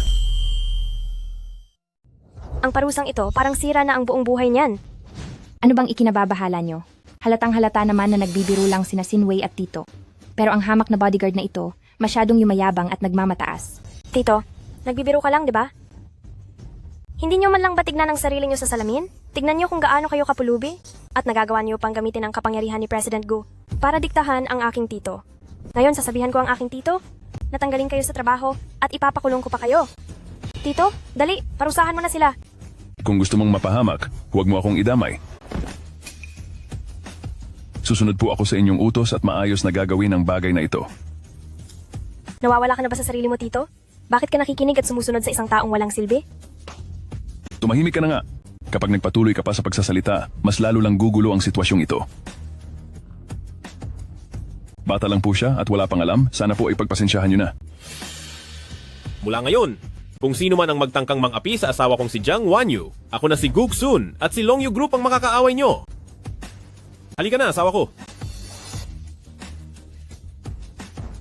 Wanyu. Tito, bakit mo ba ito ginagawa sa akin? Pamangkin mo pa rin naman ako. Pero tunay mo akong pamangkin. Talagang ginawa kang tanga sa sobrang pagpapalayaw ni Pamilya Lee sa iyo, alam mo ba, na binangga mo ang isang makapangyarihang tao. Anong makapangyarihang tao? Si Jiang Wanyu ay hamak na tindera lang sa kalsada at ang asawa niya ay isang pobreng bodyguard. Maari ko siyang apihin kung kailan ko gusto. Anong problema doon? Ang sinasabi mong pobreng bodyguard ay ang mismong boss ng Longyu Group na si Guk Sun. Imposible. Paano namang magiging boss ng Longyu Group ang asawa niya? Hindi maaari! Bahala ka, kung ayaw mong maniwala, ginawa ko na ang lahat para sa iyo. Ang boss ng Longyu Group, hindi ba dapat ay may pakakasalang iba para sa negosyo? Bakit niya pakakasalan si Jiang Wanyu?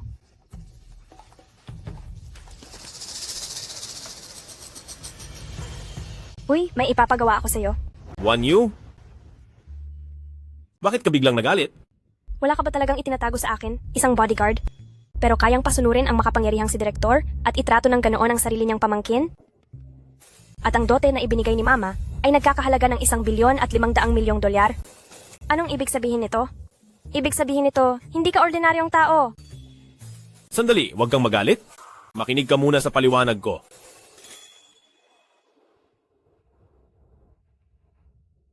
Pumasok na ang 3 bilyong dolyar sa account natin. Ano pa ang dapat mong ipaliwanag? Sa lahat ay ayaw ko ang niloloko ako.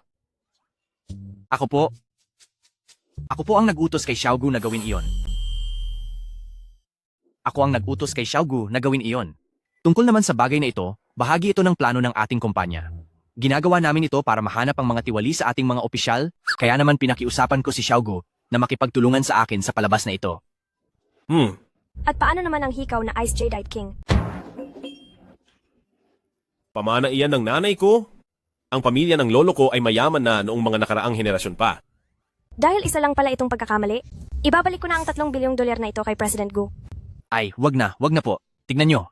Dahil sa laking gulo ng hindi pagkakaunawaang ito, muntik pa kayong mag-away na dalawa. Kaya ang 3 bilyong dolyar na ito, ibinibigay na namin sa inyo. Ha ha ha. Napakalaki naman yata niyan.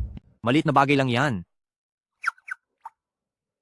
May kailangan pa akong asikasuhin. Mauna na ako sa inyo. Anong tinitignan mo? Huwag mo nang tignan. Tara na, uwi na tayo.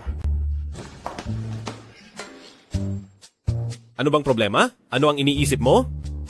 Pakiramdam ko ay ang kakaiba ng lahat ng ito. Sa tingin mo ba, posible kayang may gusto sa akin si President Gu? Gusto kaya ako ni President Gu? Pasensya na. Pasensya na, nanginig lang ang kamay ko. Ayos lang? Bakit mo naman naisip yan? Hayaan mong himayin ko para sa iyo. Tingnan mo, ganito kasi yon. Hindi kami magkakilala nitong si President Gu. Pero sa tuwing may nangyayari, palagi siyang nasa paniko para tulungan ako. Noong nakaraan, binigyan niya ako ng promotion at dagdag sweldo. At ngayon naman, diretso niya akong binigyan ng 3 bilyong dolyar. Kaya ang iniisip ko, siya kaya, hindi kaya na love at first sight siya sa akin?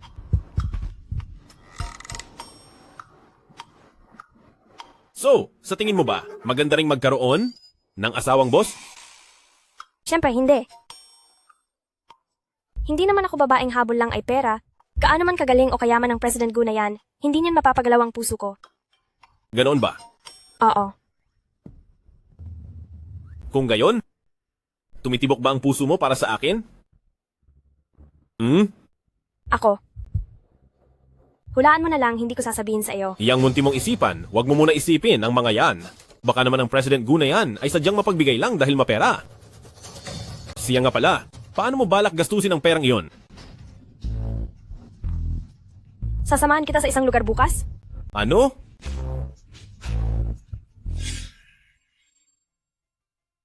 Dito mo ba talaga gustong pumunta? Oo. Dekano, Juanyo, ang tagal nating hindi nagkita. Ang mga lolo at lola rito, hinahanap-hanap ka na nila. medyo naging busy po nitong nakaraan, pero dalas-dalasan ko na po ang pagbisita sa inyo. Ibig sabihin, ibibigay mo ang pera sa Home for the Aged? Kaya ibibigay mo ang pera sa nursing home? Opo. Dekano, ito ang 1 bilyong dolyar. Idodonate ito sa nursing home. Ay, hindi po. Napakalaki naman ito. Nitong mga nakaraang taon. Marami ka nang naibigay na donasyon. Huwag po kayong mag-alala, may pera po ako. Ang nursing home ay hindi naman negosyo. Maasa lang ito sa mga donasyon. Alam kong nahihirapan ang institusyon ngayon. Para sa mga lolo at lola, tanggapin niyo na po ito. Napakabait mong bata. Pupunta ako para sabihin sa mga matanda rito na bumalik ka na. Opo, pupuntahan namin kayo maya-maya. Sige. Magagalit ka ba kung gaganituhin ko ang pera? Siyempre hindi. Ang perang iyan ay ibinigay ko talaga sa iyo. Gawin mo ang anumang gusto mo. Yung natitirang 2 bilyon, paano mo balak gamitin iyon? Hindi ko gagamitin. Iipunin mo ba? Tama yan. Ang magiging interes nito ay sapat na para sa pang-araw-araw. Balak ko rin i-donate ang 2 bilyon. I donate? Oo. Gusto kong magtayo ng charity para tulungan ang mga nasalanta sa digmaan. Kaya lang hindi ko alam kung paano. Baka kailangan pa kitang abalahin na ikonsulta ito kay President Gu. Ako na ang bahala sa proseso. Pero wala ka man lang ititira para sa sarili mo? Bata pa naman ako, kaya ko pang kumita. Tara na. Naghihintay na ang mga lolo at lola. Mukhang napahanga mo na ako. Lolo, lola? Nandito na si Wanyu. Sino po siya? Asawa ko po siya. Nakapagtataka, pamilyar ang mukha niya. Parang nakita ko na siya sa news channel ng negosyo. Parang siya yung sa Long Yu Group na, sandali, mag-iisip ako, naaalala ko na. CEO. Lolo, mali po siguro ang nakita nyo. Tama po si Guksun, Lolo. Ang asawa ko ay gaya ko lang, na ordinaryong manggagawa. Paano siya magiging isang boss? Parang nakita ko na siya. Sa loob ng telebisyon, ang CEO ng Longyu Group. Kamukhang kamukha mo talaga. Ngayong nabanggit nyo yan, parang ganoon nga po. Ako. Alam ko na. Siguradong nagtatrabaho siya bilang bodyguard sa tabi ng boss. Kaya nagkamali lang kayo ng tingin. Opo, tama po. Isa po akong personal na bodyguard ng isang boss. Talaga? Nararamdaman kong parang dati ka pang nagbibigay ng mga talumpati. Malamang po. Dahil sa matanda na tayo, ay nagkakamali na ang memorya natin. Wanyu, dahil isinama mo ang asawa mo, ang waltz dance mamayang gabi, ay huwag niyo sanang palampasin. Waltz dance? Isa ito sa mga aktibidad ng retirement home. Malalaman mo rin mamayang gabi.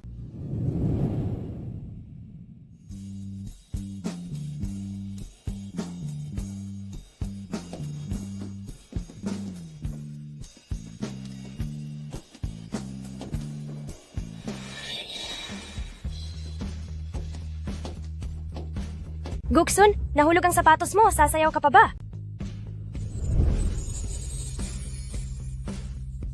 Ganto na lang ang sayaw natin. Ngayon, maantig ka ba sa akin? Opo. Naantig din ako sa iyo? Sa iyo lang ako naaantig.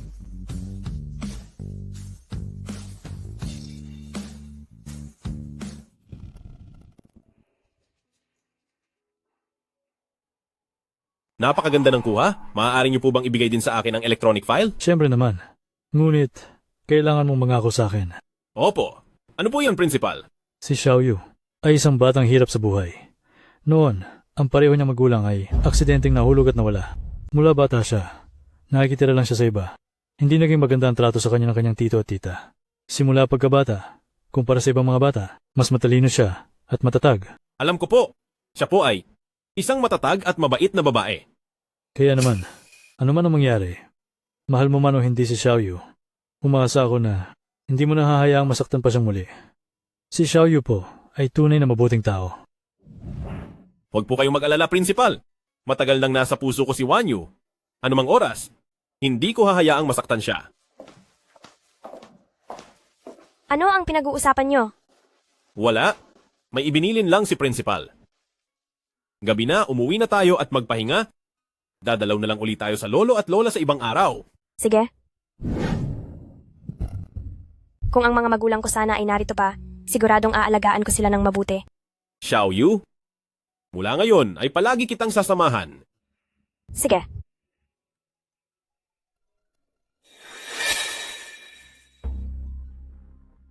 Hello? Jiang Wanyu, bukas uuwi na ang pinsan mo galing ibang bansa. Bukas ng alas 8:30, magkakaroon ng salu-salo sa Peninsula Hotel para sa kanya. Narinig mo ba? Huwag na lang nating isama si Go Exun. Baka lalo lang siyang mapahamak doon. Ang pamilya ng tita ko ay mapangutya. Kapag nalaman nila na si Guksun ay isa lang bodyguard, siguradong hiya-hiya ang aabutin ni Guksun. Jiang Wanyu, napipi ka na ba? Sige, naintindihan ko na po. Ipadala mo na lang ang detalye at oras. Pupunta ako. Mahal, umuwi na ang pinsan ko bukas ng gabi, alas 8, doon sa Peninsula Hotel. Mayroon kaming dinner ng pamilya. Kailangan mo ba ng kasama sa pagpunta? Huwag na. Simpleng dinner lang naman ito. Sige. President Gu, ito na po ang proposal para sa taunang plano ng overseas company. Pakitingnan po. Teka, pupunta si Wanyu sa Peninsula Hotel para sa isang dinner ng pamilya. Magpadala ka ng ilang mamahaling alak mula sa storage. Ang dati-rati workaholic na si boss, ngayon ay talagang nag-aabala para sa ganitong maliliit na bagay. Mukhang si President Gu ay tinamaan na talaga sa pag-ibig. Ahem! Opo. Ito po ang alak ni President Gu. Ibigay niyo ito sa babaeng suot ang bestidong iyon. Sino po ito? Siya si Mrs. Gu. Ayun. Sige po, masusunod po. Magpahinga ka na muna pagkatapos nito. Maligayang pagbalik dito? Jiang Wanyu, ikaw na nga ang pinakabata sa lahat. Lakas parang loob mong mahuli. Hindi ko po sinasadya. Nakasakay lang ako sa e-bike ngayon. Hindi ko akalain na uulan ng malakas sa daan. Bebe, ito ba ang sinasabi mong si Pinsan? Bakit parang mukhang pulubi lang? Siya nga iyan, si Jiang Wanyu. Ilang taon na ang nakalipas. Bakit hanggang ngayon naka-e-bike ka pa rin? Haha, sa lahat ng kamag-anak, ikaw ang pinakamahirap. Amoy mahirap ka pa rin? Hindi mawala-wala nakakadiri. Jiang Wanyu, hindi mo ba alam? Iyang si Pinsan at ang bayaw mo, kakakuha lang ng pinakabagong Porsche. Makiusap ka sa si Pinsan, baka sakaling maawa siya sa iyo, at hayaan kanyang sumakay sa compartment ng sasakyan. Ha ha ha. Porsche? Hindi ko iyan gusto. Hindi iyan eco-friendly. Jiang Wanyu, ikaw na peste ka? May kapal ka pang isuot ang katulad ng suot kong damit? Basta ibinebenta sa shop ay binili ko, bakit? May problema ba? Jiang Wanyu, hindi mo kayang pumantay kay Xiaomei. Bukod sa napakahusay ni Xiaomei, higit pa roon, nakapangasawa siya ng mayaman na si Jiang Junjie na may 10 milyong dolyar. Ikaw? 28 taon na. Wala pang asawa. Balak mo bang magmadre? Dahil kamag-anak ka namin, ipapakilala ko na lang sa iyo ang matandang tito ko. Tito ko, 61 taong gulang na. Ang buwan ay may pensyon pa siyang tinatanggap. May ilang libong dolyar sa bangko. Problema nga lang ay wala na ang 4 niyang asawa at may 7 hanggang 8 anak na siya. Ayos iyan. Bagay kay Jiang Wanyu. Siguradong pasok na pasok siya roon. Pasensya na kayo, pero may asawa na ako. May asawa ka na? Ikaw na bata ka. Bakit hindi mo sinabi sa amin? Hindi niyo naman po sinasagot ang mga tawag ko. Sa takot niyo pong baka hiraman ko kayo ng pera. Anong pinagsasabi mo? Dahil family reunion ito, bakit hindi mo papuntahin dito ang asawa mo? Busy po siya sa trabaho. Sandali, anong gagawin mo? Hello? Ikaw ba ang asawa ni Jiang Wanyu? Nasa family reunion kami? Bakit ayaw mong pumunta rito? Masyado ka bang mahirap para hindi ka pwedeng makita ng mga tao? Ikaw? Wanyu, anong nangyari? Paumanhin po. Ito po ay bigay ng manager para sa binibini na nakasayan na dress po. Islay Whiskey. Nabalitaan ko na ang alak na ito. Higit sa 40 milyong dolyar ang halaga ng bawat bote. Ganoon kamahal? Kung ganoon, halos 10,000 dolyar na ang bawat patak nito. Isang kulay lunti ang bestida. Parehong si Xiaomei at Jiang Wanyu ay nakasuot ng lunti ang bestida, kaya itong alak, para ba sa aming si Xiaomei o para kay Jiang Wanyu? Siyempre ay para iyon sa aming si Xiaomei. Si Jiang Wanyu ay isa lamang isang hampas lupa at mahirap. Paano naman niya makikilala ang mga mayayamang opisyal na ito? Tama, saka ang aming si Xiaomei ay talagang mahusay, kaya naman pati ang hotel manager ay gustong mapalapit sa kanya kung hindi ito para sa ating Xiaomei. Para kanino pa nga ba ito? Sigurado iyon. Ako si Jiang Junji, at ang babaeng personal kong pinili ay talagang namumukod tangi. Hindi siya mapapantayan ng maliit na pulubing ito. Sige na. Dahil dinala na ng manager ang alak dito, tayong lahat ay tikman na natin ito. Sandali. Pulutin niyo muna ang cellphone ko.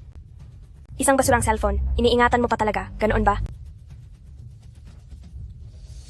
Xiaomei. Ito ay ang higit 40 milyong dolyar ang halaga na Islay Whiskey. Si Jiang Wanyu ba ay karapat dapat uminom ng ganitong kagandang alak? Hemp, tama. Ang tulad niya ay hindi bagay sa marangyang bagay. Special Assistant Zhao, ihanda ang sasakyan? Pumunta tayo sa Peninsula Hotel? Opo. Correct. Siya, bata pa lang ay sanay na siyang kumain ng tira-tira ng ating si Xiaomei. Paano siya magiging karapat-dapat sa ganitong alak? Jiang Wanyu, isa kang maruming daga, na bagay lang uminom ng mabahong tubig mula sa imburnal. Zhengmei, maraming taon na tayong hindi nakikita, ngunit ang talas pa rin ng dila mo. Mag-ingat ka sa mga sinasabi mo. Baka parusahan ka. Sino ang sinasabi mong paparusahan? Ako. Sino ang naglakas loob na saktan ng asawa ko? Mahal? Maayos ka lang ba? Bakit ka nandito? Nag-aalala ako sa iyo. Naglakas loob ka bang apihin ang asawa ko? Asawa? Ikaw pala ang asawa ni Jiang Wanyu? Mukha ka namang desente, pero baka isa ka lang bayarang lalaki? Jiang Wanyu, kahit sinong makita mo, huwag ka namang kumuha ng lalaking bayaran. Napakadumi nila. Tama nga. Kung ang puso mo ay madumi, lahat na makikita mo ay magiging madumi rin. Ano? Umalis na kayong dalawa, huwag niyo kaming istorbohin. Ang alak na ito ay hindi nararapat sa inyo. Ipinadala ko ang alak na ito para sa asawa ko. Kung hindi siya nararapat uminom nito, kayo ba ang mas nararapat? Ano? Ikaw ang nagpadala ng alak na ito? Posible bang ang asawa ni Jiang Wanyu ay isang makapangyarihang tao? Paano mangyayari iyon? Hindi posibleng si Jiang Wanyu ay nakahanap ng mayamang asawa? Oh, naalala ko na. Noong selebrasyon ng Longyu Group, noong nakaraang taon, nakita ko na siya. Siya ay si President Gu, isang bodyguard. Bodyguard lang pala siya. Bakit ka nagkukunwaring mayaman? Higit 40 milyong dolyar ang halaga ng bawat bote nito. Tapos sasabihin mong ikaw ang nagpadala. Baka nananaginip ka lang ng gising. Mahal, wag mo na siyang pansinin. Dalawa lamang silang katawa-tawang panggulo. Kung ang mga alak na ito ay ako nga ang nagpadala, anong gagawin nyo? Kung ang alak na ito ay para sa pulubing iyan, luluhod ang asawa ko at tatawaging lola ang pulubing iyan. Hoy, bakit mo ako idinamay? Huwag kang mag-alala mahal, hindi naman kasi mangyayari iyon. Mabuti. Ngayon sabihin mo, para kanino ang alak na ito? Ang alak na ito ay para kay... Ang alak na ito ay para sa binibining ito po. Anong sabi mo? Ang bote na ito na nagkakahalaga ng 40 milyong dolyar na Islay Whiskey ay para kay Jiang Wanyu? Ising ka ba o nananaginip lang? Ang asawa ko ay nakasuot din ng asul na bestida. Tapos sinasabi mong para iyan sa pulubing iyan? Hindi maaari. Bakit ang alak na ito ay ibibigay kay Jiang Wanyu? Baka may pagkakamali lang. Hindi bagay kay Jiang Wanyu uminom ng napakagandang alak na ito. Tama? Siguradong si Jiang Wanyu ay kahit ang pangalan ng alak na ito ay hindi pa naririnig, kaya paanong magiging sa kanya ito? Ngayon dapat ka nang lumuhod. At tawaging lola ang asawa ko. Alam ko na, sigurado ako, itong dalawang masasamang tao ay nagpapanggap lang para hindi mapahiya. Gaya nga ng inaasahan. Si Jiang Wanyu, bukod sa kumuha ng bodyguard na asawa, ay kumuha pa ng maraming aktor para magdrama. Napakawalang hiya mo talaga. Magdrama? Tingin ko hindi lang kayo bulag, sira rin ang mga ulo nyo. Bakit? Nagmamadali ka ba dahil nabuking na kayo? Mahal, hindi ko inakala na ang pulubing si Pinsan ay makakahanap ng asawang isang mapanghamak na manloloko. Tama? Jiang Wanyu, kung ang tiya at tiyo mo na wala na sa mundong ito, ay malaman na naging ganito kakawalang hiya, ano kaya ang may isip nila? Tumahimik ka! Ang mga magulang ko ay hindi mo dapat binabanggit. Si Jiang Wanyu, isang taong walang utang na loob, matapang kapang sumigaw kay Pinsan. Huwag mong kalimutan, nang mawala ang mga magulang mo, sino ba ang nagpalaki sa iyo? Sa loob ng maraming taon, kung paano naging buhay ko sa loob ng pamamahay ninyo, alam nyo sa sarili nyo ang totoo. Wala kang utang na loob, ikaw. Napakawalang hiya mo talaga. Papa, Jiang Wanyu, naghahanap ka ng ganyang asawa na walang pinag-aralan at may gana pang bastusin ang mga nakatatanda sa iyo. Para sa isang taong hindi marunong gumalang sa sarili, hindi ko kayang ibigay ang respeto ko. ikaw! Sige na! Jiang Wanyu, itong mga kinuha mong artista, siguradong malaki ang nagastos mo, no? Huwag kang ang masyadong mag-ilusyon, hindi kami kumuha ng mga artista. Kung hindi ikaw, baka asawa mo ang kumuha sa kanila. Jiang Wanyu, pasalamat ka dahil pinsan kita. Kung hindi, sa tingin mo ba ay makakasabay ka sa akin sa pagkain sa iisang lamesa at makakapasok ka sa hotel na ito? Tama iyon. Pinapayuhan ko kayong dalawa na kilalanin niyo ang inyong katayuan. Huwag kayong gumawa ng kung ano-anong kalokohan. Sinisira niyo ang mood ng mahal ko. Ngayon ang salo-salo para sa anak ko, kayong dalawang walang kwenta, tumigil na kayo. Sino man sa inyo ang sumubok na hiyain muli ang asawa ko, ay hindi ako mag-aatubiling parusahan kayo. Pare, naging basurahan ka ba nung nakaraan mong buhay? Bakit ang galing mong magkunwari? Wala ka namang pera. Alam naman naming lahat yan. Ginagawa mo lang ito para sa yabang mo. Kami ng asawa ko ay hinding-hindi bababa sa level ng pagkuha ng artista? Ganoon ba?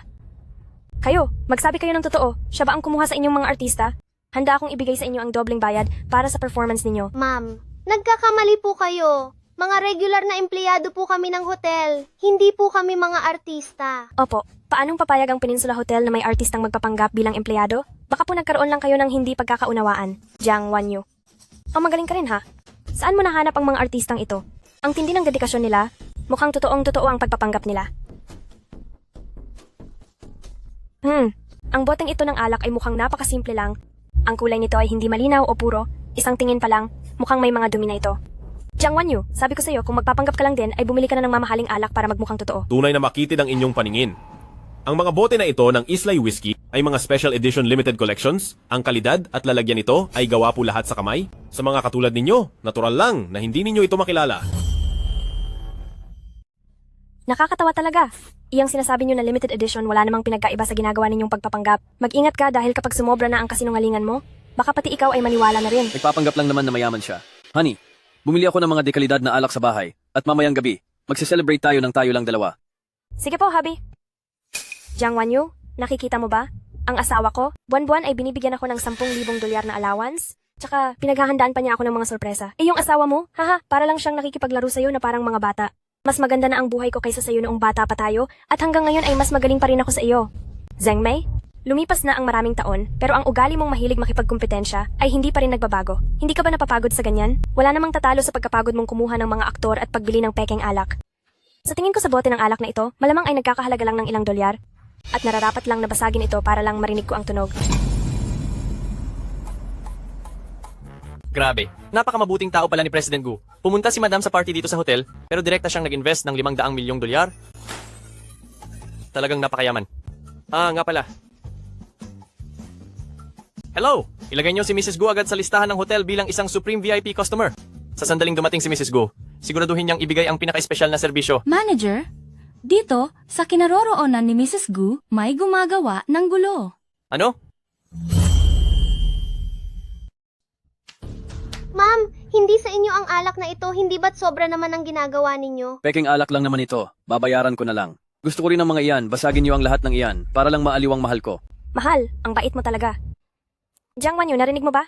Ako, bukod sa mas mataas ang pinag-aralan at pamilya ko kaysa sa iyo, maging ang panlasa ko sa lalaki, ay mas maganda rin kaysa sa iyo. Kung gusto mong mabasag ang mga iyan para lang maglaro, tingnan natin kung kaya mo itong bayaran. Sino ang minalit mo? Para sa mga peking alak na ito, na nagkakahalaga lang ng $500, kahit ilang bote pa yan, babasagin ko lahat. Sige nga, sabihin nyo. Magkano lahat ng mga alak na ito? Ang boteng ito ng Islay Whiskey ay nasa 40 milyong dolyar at may 6 na bote lahat dito. Kung hindi nabibilangin ng barya, ang kabuuan ay 240 milyong dolyar po. 240 milyong dolyar? Nasisiraan na ba kayo ng bait dahil sa kahirapan? Nandito kayo para mandaya ng pera. Kayong dalawang taga-bukid, sa tingin nyo ba talaga ay maniniwala kami sa kahit anong sabihin nyo? Jiang Wanyu, anong klaseng asawa ba ang nakuha mo? Sumasama ka sa kanya sa mga kalokohan? Sinisira niyo ang dangal ng ating pamilya. Nagtitiwala ako sa asawa ko. Jiang Wanyu, gamitin mo naman ang utak mo. Baka naloloko ka na ng iba nang hindi mo man lang nalalaman. Mga alak na ito, kung totoong nagkakahalaga ang mga ito ng 240 milyong dolyar, ibigay ko ang 10 bilyong dolyar sa iyo bilang pambayad. Pero ibabayad ko iyon sa huling hantungan mo. Haha! Uy, manager, dumating ka sa tamang oras. Ang dalawang basurang ito, itapon mo na sila agad sa labas. Masakit sila sa mata. Kayong mga walang kwenta, kayo dapat ang lumayas dito. Manager, may lagnat ka ba? May gana ka bang magsalita ng ganyan sa akin? VIP ako ng hotel na ito. Gusto mo bang ireklamo kita? Totoo yan? Ang manugang ko ay ang young master ng Jiang Group. Ang lakas ng loob mong kausapin kami ng ganyan. Ayaw mo na ba ng trabaho mo? Para sa isang manager na katulad mo, maniniwala ka ba na sa isang tawag ko lang, mapapaalis kita agad sa trabaho? Pamilyang Jiang? Sino ba ang pamilyang Jiang para magmalaki? Alam niyo ba kung sino ang nasa harap niyo ngayon? Sino naman? Isang hamak na bodyguard lang. Bakit? Huwag mong sabihin na meron siyang ibang racket, gaya na lang ng pagiging male host? Ha. Ang lakas ng loob mo, siya ay... Tama na. Manager, hindi na kailangang makipagsagutan sa mga taong yan. Sabihin mo sa akin, magkano lahat ang alak na ito? Opo, sir. Ang alak na ito ay isang Islay Whiskey Collector's Edition. Ang presyo nito sa merkado ay mahigit 46 na milyong dolyar bawat bote. 46 na milyong dolyar? Anong kalokohan yan? Alam ko na, nakipagsabuatan ka kay Jiang Wanyu para perahan kami. Pinapayuhan kitang mag-isip bago ka magsalita. Ang makipagsabuatan para sa pera ay labag sa batas. Nagkakamali? Hindi kami pwedeng magkamali. Ang boteng ito ay... Mismo si Long Yu Group Special Assistant Joe ang nagpadala nito. Tsaka ang nasa harap niyo ngayon ay ang president ng Long Yu Group mismo. Na bodyguard. Ha? Oo tama. Bodyguard ng boss. Dahil magkamag-anak pa rin tayo, hindi ko na pababayaran ng buong halaga. Para sa binasag ninyong bote, babawasan ko na ang barya sa dulo, 40 milyong dolyar. Paano mo balak magbayad? Paano naman ako magkakaroon ng ganito kalaking pera? Kahit subukan kong punan, hindi ko ito magagawa agad-agad. Nay, Jiang Wanyu, napakawalang utang na loob mo. Kami ng tito mo, pinalaki ka namin sa loob ng maraming taon. Anong masama kung may mabasag na isang bote ng alak? At may gana ka pa na pabayarin ang pinsan mo? Sinasabi ko sa iyo, kahit basagin pa lahat ang alak na iyan ngayon, hindi ka hihingi kahit isang kusing sa pinsan mo. Tiita, akala mo ba ay ako pa rin ang batang Jiang Wanyu? Na pwede nyo lang saktan at pagalitan? At basta na lang tatanggapin ang lahat ng kasamaan ninyo? Sinasabi ko sa inyo, malaki na ako ngayon, at hindi ko nahahayaang api-apihin niyo pa ako. Ang alak na ito ngayon, kailangan ninyong bayaran. Jiang Wanyu, lumalaban ka na ba talaga sa amin? Gusto mo bang subukan kung anong magagawa ko sa... Ay, sumusunod tayo sa batas ngayon. Pwede niyo akong saktan, pero baka umiyak lang kayo kapag dinala sa presinto. Pwedeng huwag na kayong magbayad. Manager, tawagan ng 911. Opo, sir. Kadarating ko lang dito sa bansa, kapag nakulong ako, masisira ang career ko. Sandali, teka muna. Magbabayad na kami kung magbabayad? Kala niyo naman wala kaming pera. Mahal. Ako, aray ko. Aray, biglang sumakit ang tiyan ko. Magbabanyo muna ako. Hoy, teka. Zheng Mei, iyan ba talaga ang tipo mong lalaki? Wala kang alam. Ha. Wala nga siguro. Kaya bayaran mo na ang utang mo.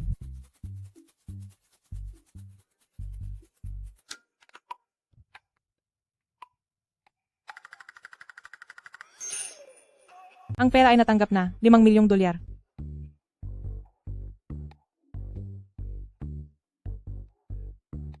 Zheng Mei, dahil kadarating mo lang sa bansa, siguro ay hindi mo pa alam ang palitan. 40 milyong dolyar ang kabuuan. Bakit ka pa nagmamadali? Kapag nakuha ko na ang kinita ko sa sinalihan kong investment, ibabayad ko rin sa'yo. Sige ba, sumulat ka na lang ng promissory note. Jiang Wanyu, huwag ka naman masyadong sumobra. Ibinigay na namin ang pera sa iyo, bakit kailangan pa ng kasulatan ng utang? Dapat lang magbayad kapag may utang? Kapag hindi kayo gumawa ng kasulatan, paano kung hindi kayo magbayad pagdating ng oras? Bakit? Gusto niyo bang maging mandaraya?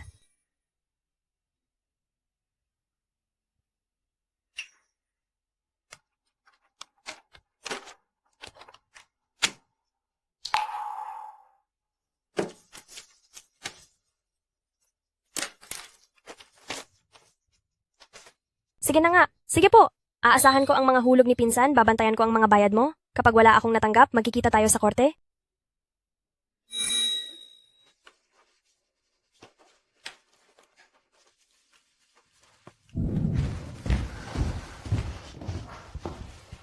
Cookson, ano ba ang meron sa mga alak na yon? Saan ka nakakuha ng ganoong kamahal na alak? Mayroon ka bang itinatago sa akin? Mrs., huwag ka munang magmadali.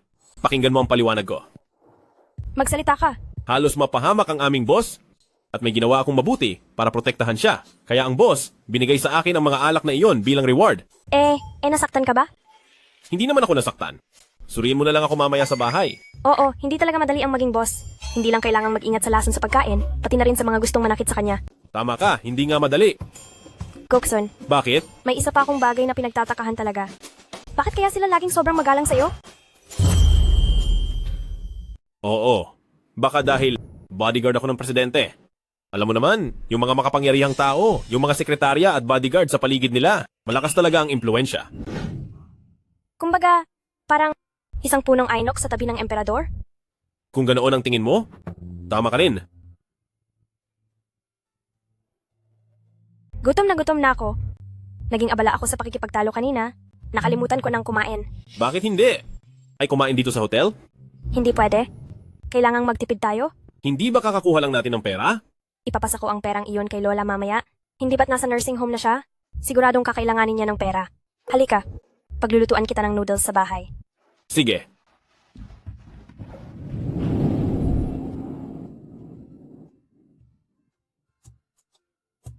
Napakalaki ng mga bote at kahon na ito. Masyadong malakas kumain ng espasyo.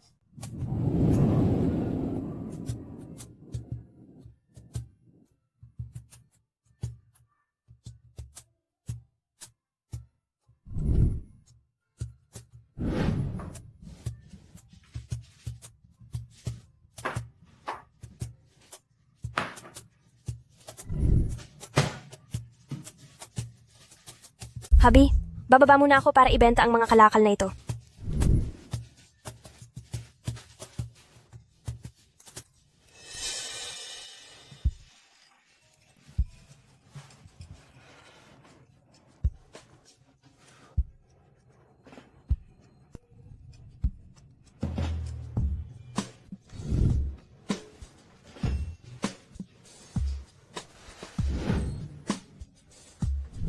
Nasaan ang asin?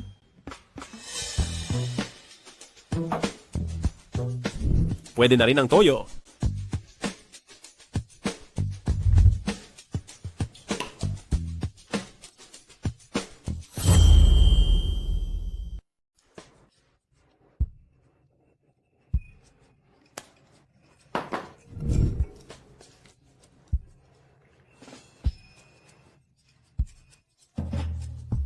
Bakit parang walang lasa?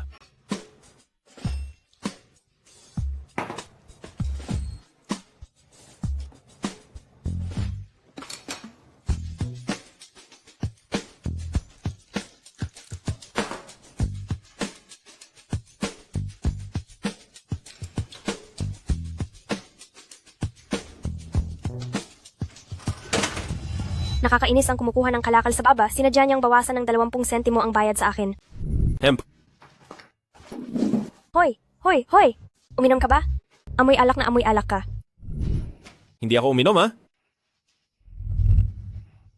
Sinasabi mo pang hindi ka uminom? Alak ang laman ng bote na ito? Naubos mo itong lahat? Hindi ba toyo iyan? Alak iyan. Nawala na ba ang panlasa mo? Hindi mo man lang malasahan ang alak. May lasang alak nga? Akala ko ay may hinalong panimplang alak sa toyo. Lasing ka na? Ipagluluto kita ng sabaw na pampatanggal ng lasing. Kaya pala, ganito ang pakiramdam ng malasing. Bakit parang kahit noong hindi pa ako lasing, ganito rin ang nararamdaman ko. Parang hanggat nasa tabi kita. Bumibilis ang tibok ng puso ko. Gusto lang kitang lapitan at mas lumapit pa sa iyo. Basta't nasa tabi kita, maging ang hangin ay nagiging matamis. Gaano ba karami ang nainom mo? Kung ano-ano na ang sinasabi mo. Hindi ako nagsasalita ng kung ano-ano. Totoo ang lahat ng sinasabi ko. Asawa ko? Ako? Noon ko pa. Gustong sabihin sa iyo ang isang bagay, pero huwag mo akong iiwan, please? Anong bagay? Sige, sabihin mo na. Asawa ko? Matagal ko na itong gustong sabihin. Pero, natatakot akong mawala ka. Sa totoo lang, ako ang sa Longyu Group.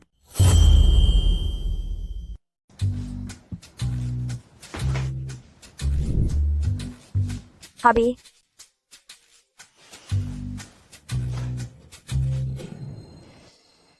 Ano kaya ang gusto niyang sabihin sa akin kagabi? Aamin na ba siya ng nararamdaman sa akin? Masyado na kaming matagal para sa mga ganitong pakulo.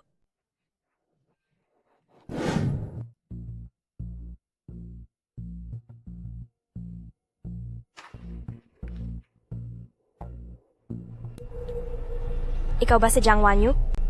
Ako nga. Bakit po?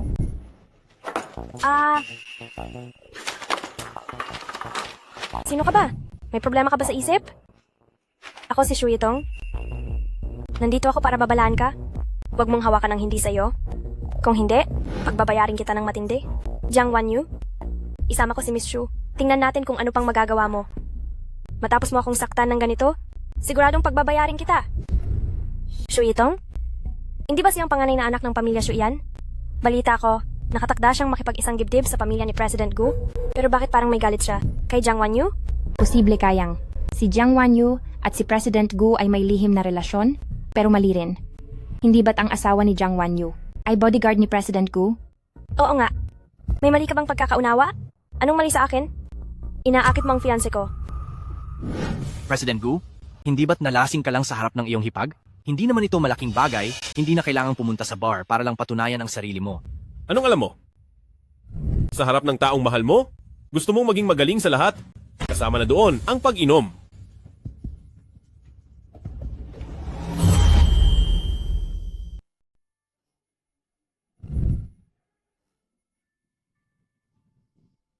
Kuya Guksun! Nagkamali ka yata ng taong nakita? Siya ang tunay na Boss Gu. Hindi. Saan ka pupunta? Hindi pa ako tapos magpaliwanag. Asawa ko? May sasabihin sana ako sa iyo. Do's are do's are do's are do. Asawa? Kuya Guksun! Maraming taon na rin tayong hindi nagkikita. Alam kong marami kang gustong sabihin sa akin, huwag kang magmadali. Sabihin mo lang sa akin. Anong ginagawa mo? May sakit ka ba sa utak? Baliw! Tinitingin-tingin mo pa riyan?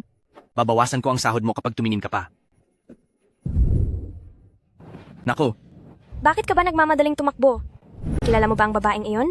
Hindi ko siya kilala. Natatakot lang ako. Dahil ang babaeng iyon, madalas akong mapagkamalang, si Boss Gu. Noong huli nga dahil sa pag-aaway nila ni Boss Gu, pinagbubugbog niya ako sa pag-aakalang ako si Boss. Kaya mas mabuting lumayo na lang sa kanya.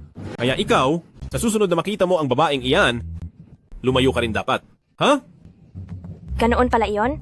Dapat lang palang maging mabait sa'yo si Boss Gu. Siya nga pala, bakit mo nga ba ako hinahanap? Gusto ko lang sana magpaliwanag tungkol sa pag-inom ko ng alak.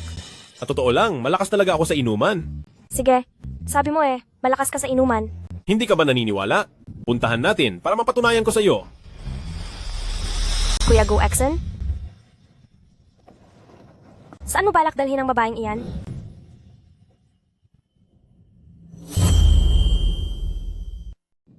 President Gu? Gusto mo bang dalhin siya? Para patingnan sa doktor? Ikaw? Ang babae ko, binalak mong saktan? Kuya Gushon? Hanggang ngayon ba pinoprotektahan mo pa rin siya? Isang taon lang akong nawala sa ibang bansa, tapos naghanap ka agad ng babaeng to para lang pagsilusin ako? Kung maghahanap ka man, ayusin mo naman sana ang pipiliin mo. Tigil! Huwag kang masyadong kampante. Sa pagitan nating dalawa, walang kahit na anong ugnayan. At hindi ko rin kailangan ng pagseselos mo. At isa pa, asawa ko siya, kaya matuto kang rumespeto. Mahal, bakit parang ang gulo nyo kausap? Nandyan naman si President Gu. Sa tapat mo, bakit parang namalik mata ka ata? President Gu. Guksun, akala ko ba ay totoong minahal mo na ang mahirap na babaeng ito? Hindi ko akalain na pinaglalaruan mo lang pala siya. Anong ibig mong sabihin? Mamaya ako na ipaliliwanag sa'yo. Huwag kang makinig sa mga sinasabi niya. Ako? Nagsasabi ng kung ano-ano? Goksun, Hindi ba ikaw itong nagsisinungaling? Ang isang mayamang lalaki na nagmamahal sa isang mahirap na babae ay nangyayari lang sa mga palabas. Gumising ka sa realidad. Si Guksun ay tunay na. Tigil! Tatahimik lang ako sa isang kondisyon. Kung kakausapin mo ako ng tayong dalawa lang. Sige!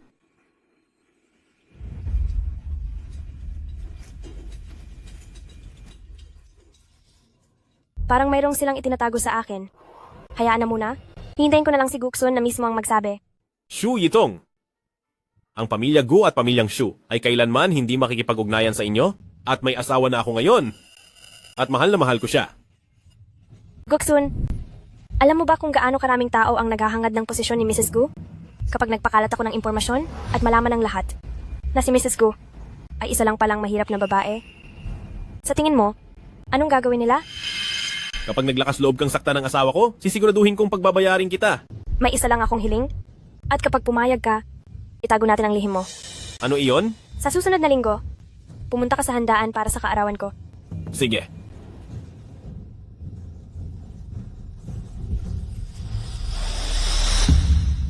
Mahal, meron ka bang inililihim sa akin? Sa totoo lang, ako?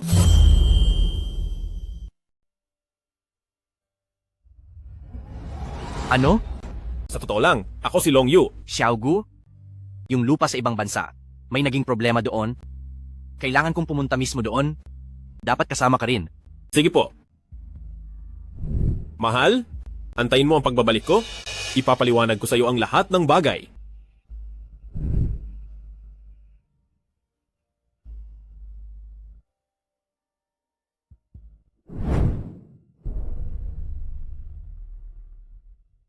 Xiao Jiang, may natanggap tayong order. Tinukoy ng kliyente na ikaw ang magdidisenyo ng isang street style na jacket. $2 milyong na agad ang paunang bayad. May contact details ba ng kliyente? Kailangan kong makausap siya tungkol sa mga detalye ng damit. Hindi na kailangan mag-usap pa. Ang tanging hiling ng kliyente ay yung talagang mukhang maralita. Huwag lagyan ng kung ano-anong disenyo. Kailangang mukhang totoo. Simple lang at madaling dalhin. Anong klaseng request yan? Gawin mo na lang kung ano ang gusto ng kliyente. Kahit madalas na inaalaga ni President Gu si Jiang Wanyu, ngunit si Miss Shu, bukod sa pagiging ang heiress ng pamilyang Shu, ay siya ring nakatakdang pakasalan ni President Gu. Sa panig ni Miss Shu, siguradong iyon ang tamang desisyon.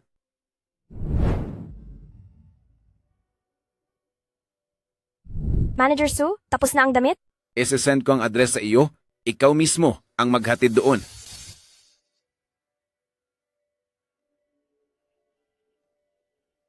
Miss Shu, o sigido na po ang lahat.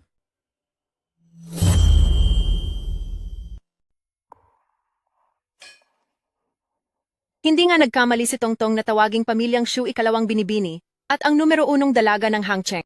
Ang selebrasyon ng birthday na ito ay napaka-ingrande. Bihira itong mangyari sa bilog ng ating mga kaibigan. Nararapat lang naman yan. Bakit? Hindi nyo ba alam? Ang fiancé ng ating si Tongtong ay ang presidente mismo ng Long Yu Group. Balita ko ay pupunta rin siya rito sa birthday party. Pero si President Gu, hindi ba't hindi naman siya kailanman pumupunta sa mga ganitong klaseng handaan? Si Tongtong kaya ang fiancé ni President Gu. Paniguradong darating si President Gu. Tama ako, di ba Tongtong? Siyempre. Siguradong darating si Guksun. Siya nga pala. Yung mga bagay na ipinapahanda ko sa inyo, naihanda nyo na ba? Huwag kang mag-alala, Tongtong. Nakahanda na ang lahat.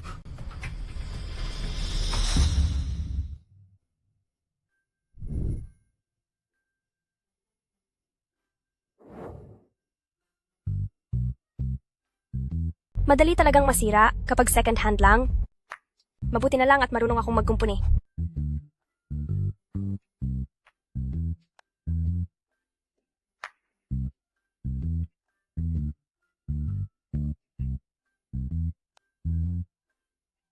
Sa wakas, naayos din.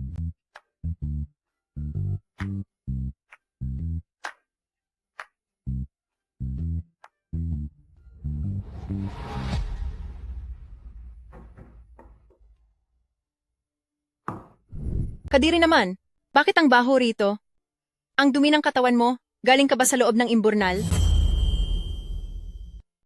Ha? Ilang araw ka na bang hindi naliligo? Napakabaho mo. Parang isusuka ko na ang kinain ko sa hapunan. Ito ba ang mga damit na in-order nyo? Iiwan ko na rito ito. Hinto?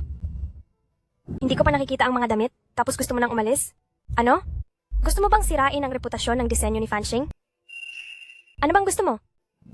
Ilabas mo ang mga damit.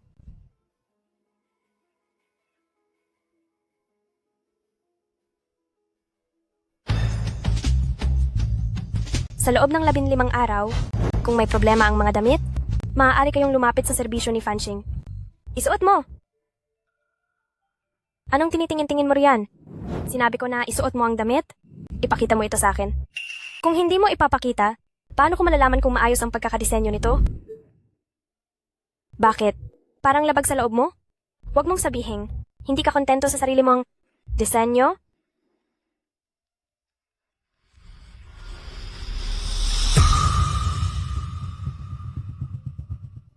Napakaganda talaga.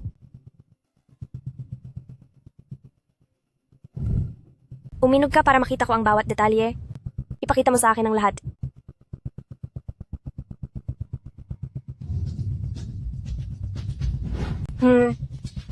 Mukhang may talento ka nga talaga sa pagdidisenyo. Ngayong suot mo na iyan, mukha ka talagang pulubi. Ang pagiging mahirap mo ay talagang kitang-kita rito. Hahaha! Ang baho, ang hitsura mo. Kung sasabing namamalimos ka, hindi ako magdadalawang isip na maniwala. Hahaha! Ang perang ito, sapat na para mabuhay ka sa loob ng isang buwan, di ba? Wala ka namang gagawing iba? Lumuhod ka lang at yumuko sa harap ko. Hahaha. Sobra na kayo. Wala akong interes na makipaglaro pa sa inyo. Hoy, hoy, hoy. Saan mo gustong pumunta? May inihandang regalo si Tongtong para sa iyo, hindi mo pa ito nakikita.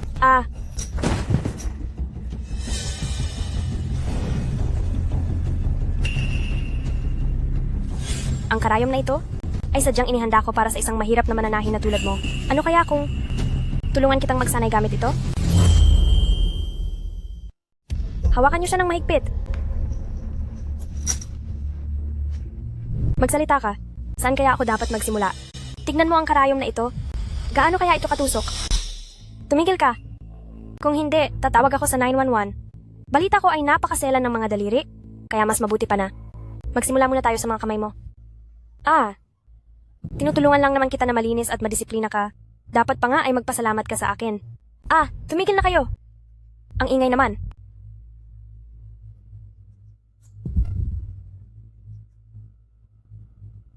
Sa wakas, naging tahimik din.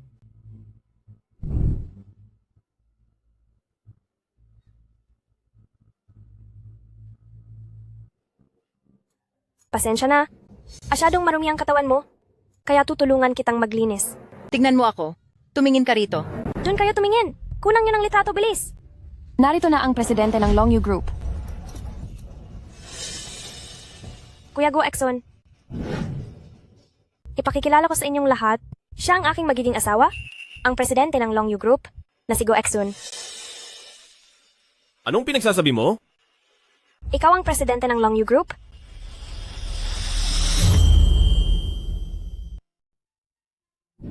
Isa lang naman akong ordinaryong empleyado na may sahod na $5,000 at walang sariling bahay o sasakyan. Ang perang iyon ay nakuha ko sa tamang paraan. Ito ay dahil humingi ako kay President Gu ng advance sa sahod ko, kaya ito galing sa account ng grupo namin. Peke ang lahat. Walang katotohanan ang mga ito. Ang nanay ko kasi ay mahilig manood ng mga short drama, kaya ginagaya niya ang mga bonggang eksena doon. Wife, bakit ka nandito? Bakit? Bawal ba ako rito? Hindi sa ganoon ang ibig kong sabihin. Huwag mo akong hawakan. Kaya naman pala ang lahat ng ito ay may mga bakas na talaga. Napakadunong ko para maniwala. Sa isang katulad mong dakilang manloloko. Makinig ka muna sa paliwanag ko. Noong nag-out of town ako, dumalo ako sa isang sikretong meeting at hindi pwedeng gumamit ng cellphone. Pagkabalik ko ay agad kitang gustong kontakin, pero hindi mo sinasagot ang mga tawag ko. Bumalik ako para sabihin sa iyo na 6 na buwan na tayong kasal. At sa loob ng 6 na buwang iyon, marami kang naging pagkakataon para magsabi sa akin, pero wala kang ginawa. Ngayong sasabihin mo na kung kailan huli na ang lahat? Sa tingin mo ba ay maniniwala pa ako? Jiang Wanyu, masyadong mataas ang tingin mo sa sarili mo, no? Tingnan mo muna ang estado mo. Isa ka lang naman laruan ng mga mayayaman. Bakit naman kailangang magpaliwanag sa iyo ni Brother Gushun? Tama. Bakit hindi mo subukang humarap sa kamera at tingnan ang hitsura mo ngayon? Pampalayas ka ng malas sa bahay. Correct.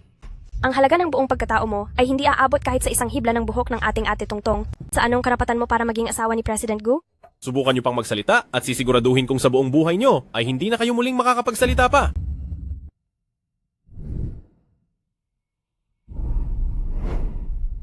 Wanyu, halika, gagamutin natin yan. Sinabi ko nang, huwag mo akong hawakan. Hindi ko kailanman ninais na sumapi sa isang mayamang pamilya. Ang gusto ko lang ay makahanap ng isang tao at mamuhay ng tahimik at matatag. Pero ikaw? Mula pa noong unang araw na nagkakilala tayo, niloloko mo na ako. Ano ba ang ipinag-aalala mo? Iniisip mong hinahabol ko lang ang pera mo, di ba? Ako. Alam ko na. Kayong mga mayayaman ay kalkulado ang lahat ng galaw? Hindi ba't ginagawa nyo yan para lang sa katanyagan at sa kayamanan?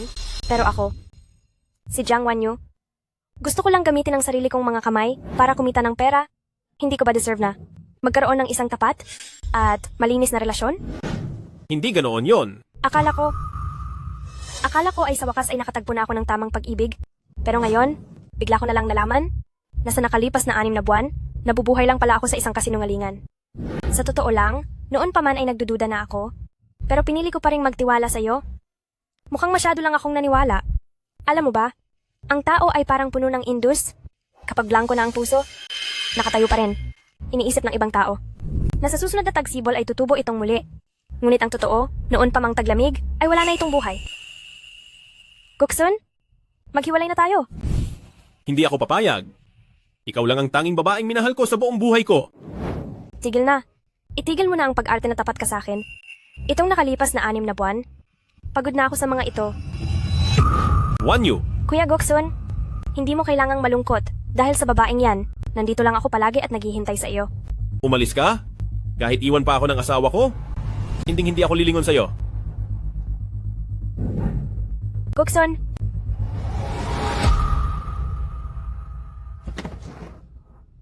Asawa ko? Huwag ka munang umalis. May sasabihin ako sa'yo. ano? Hindi pa ba tapos ang laro mo na kunwari ay mahirap ka? Ako? Matagal ko na talagang gustong magtapat sa iyo. Kaya lang nalaman kong ang mga magulang mo ay nawala dahil sa panloloko. Namumuhi ka sa mga kasinungalingan, kaya hindi ako makapagsalita. Natatakot akong mawala ka. Kaya ano na? Kaya babalak mong ilihim ito sa akin habang buhay? Hindi. Gusto ko na sanang sabihin sa iyo noong araw na iyon. Kaso lang ay kailangan kong umalis para sa trabaho. Magtapat? Naalala mo rin ba na noong araw na iyon? Sinabi mo sa akin na si Shu Yitong ay dahil lang sa maling pagkakilala. Gusto mo ba talaga sa aking magtapat? O baka naman, natutuwa kang paglaruan ako? Ang makita akong nagtitiyagang huwag gumastos, na namumuhay ng sobrang tipid, para ba sa inyong mga makapangyarihang tao, ay sobrang nakakaaliw? Hindi ganoon iyon, asawa ko. Ang puso kong ito ay para lang sa iyo. Paano ko kakayaning saktan ka? Kasalanan ko? Naging masama lang ang takbo ng plano ko. Hindi mo talaga maiintindihan ang katulad naming mahihirap? Kaming dalawa ay hindi galing sa iisang mundo. Bitawan mo na ako.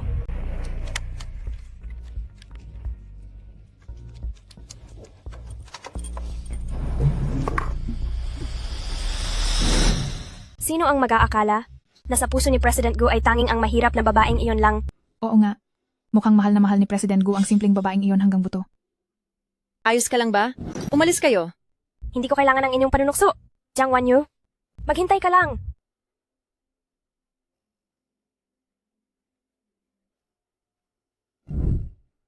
Listen Wei, di ba? Ako si Shu Yitong. Gagawin natin ang ayon sa sinabi mo. Gusto kong si Jiang Wanyu ay magbayad ng lubos sa lahat. Manloloko? Napakalaking manloloko.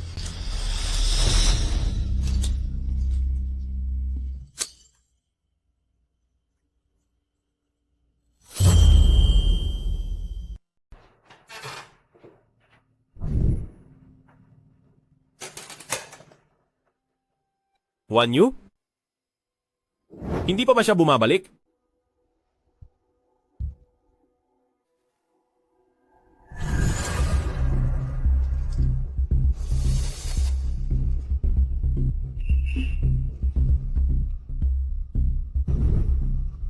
Hanapin niyo agad kung nasaan ang asawa ko.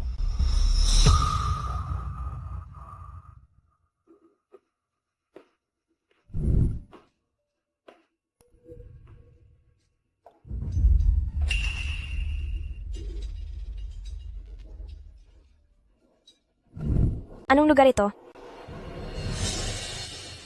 Jiang Wanyu. Sa wakas ay nahulog ka rin sa mga kamay ko. Anong balak mong gawin? Sa totoo lang? Balak ko sana kitang bigyan ng magandang oras. Pero nagsisisi na ako ngayon. Bukas ng umaga ang live broadcast ng kasal ni na Pamilyang Shu at Pamilya Gu at sisiguraduhin kong mapapanood mo kung paano maging asawa ng iba si Guksun. Ang gandang bata at mukhang napakasariwa, parang hindi ko na mapigilan. Ang ginagawa niyo ay isang krimen. Krimen? Kung hindi dahil sa iyo, sa tingin mo ba aabot sa ganito ang lahat? Maghintay ka lang sa mangyayari sa iyo. President Gu, Ano na ang balita? ipinadala ko na po ang lahat ng mga bodyguard sa mga pinuntahan ni Mrs. para hanapin siya, pero pansamantalang wala pa ring balita. Naghahanap na rin ang technical department, pero dahil ang cellphone ng Mrs. ay itinapon sa labas ng lungsod, kaya... Kahit anong mangyari, kailangang mahanap niyo ang asawa ko. Opo, sir.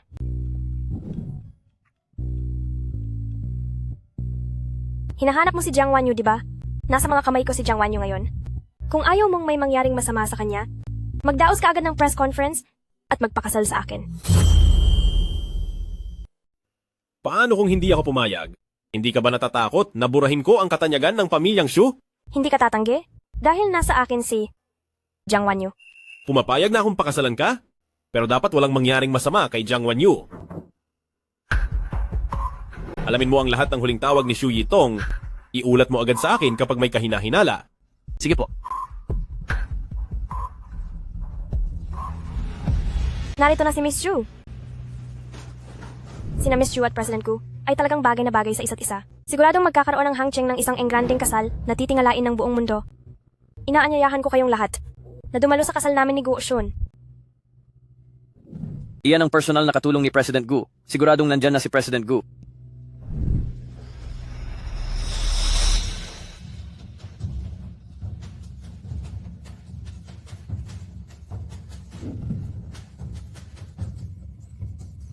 Tama na ang daldal? Mamaya habang kinukuha natin siya, ipapanood natin sa kanya kung paano ikakasal ang asawa niya sa ibang babae.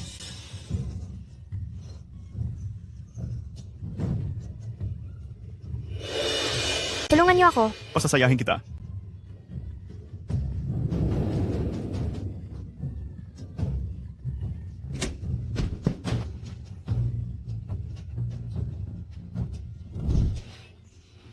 Nandito na ako. Akala ko walang darating para tulungan ako. Ang kulit mo. Kahit nasaan ka man, hahanapin at hahanapin kita.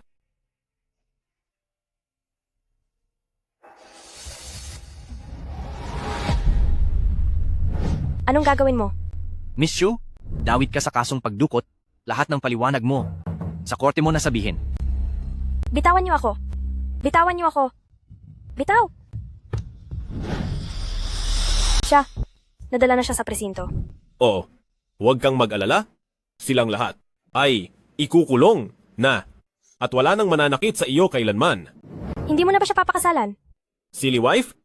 Maliban sa iyo, wala na akong ibang gusto. Patawad sa mga nagawa ko noon.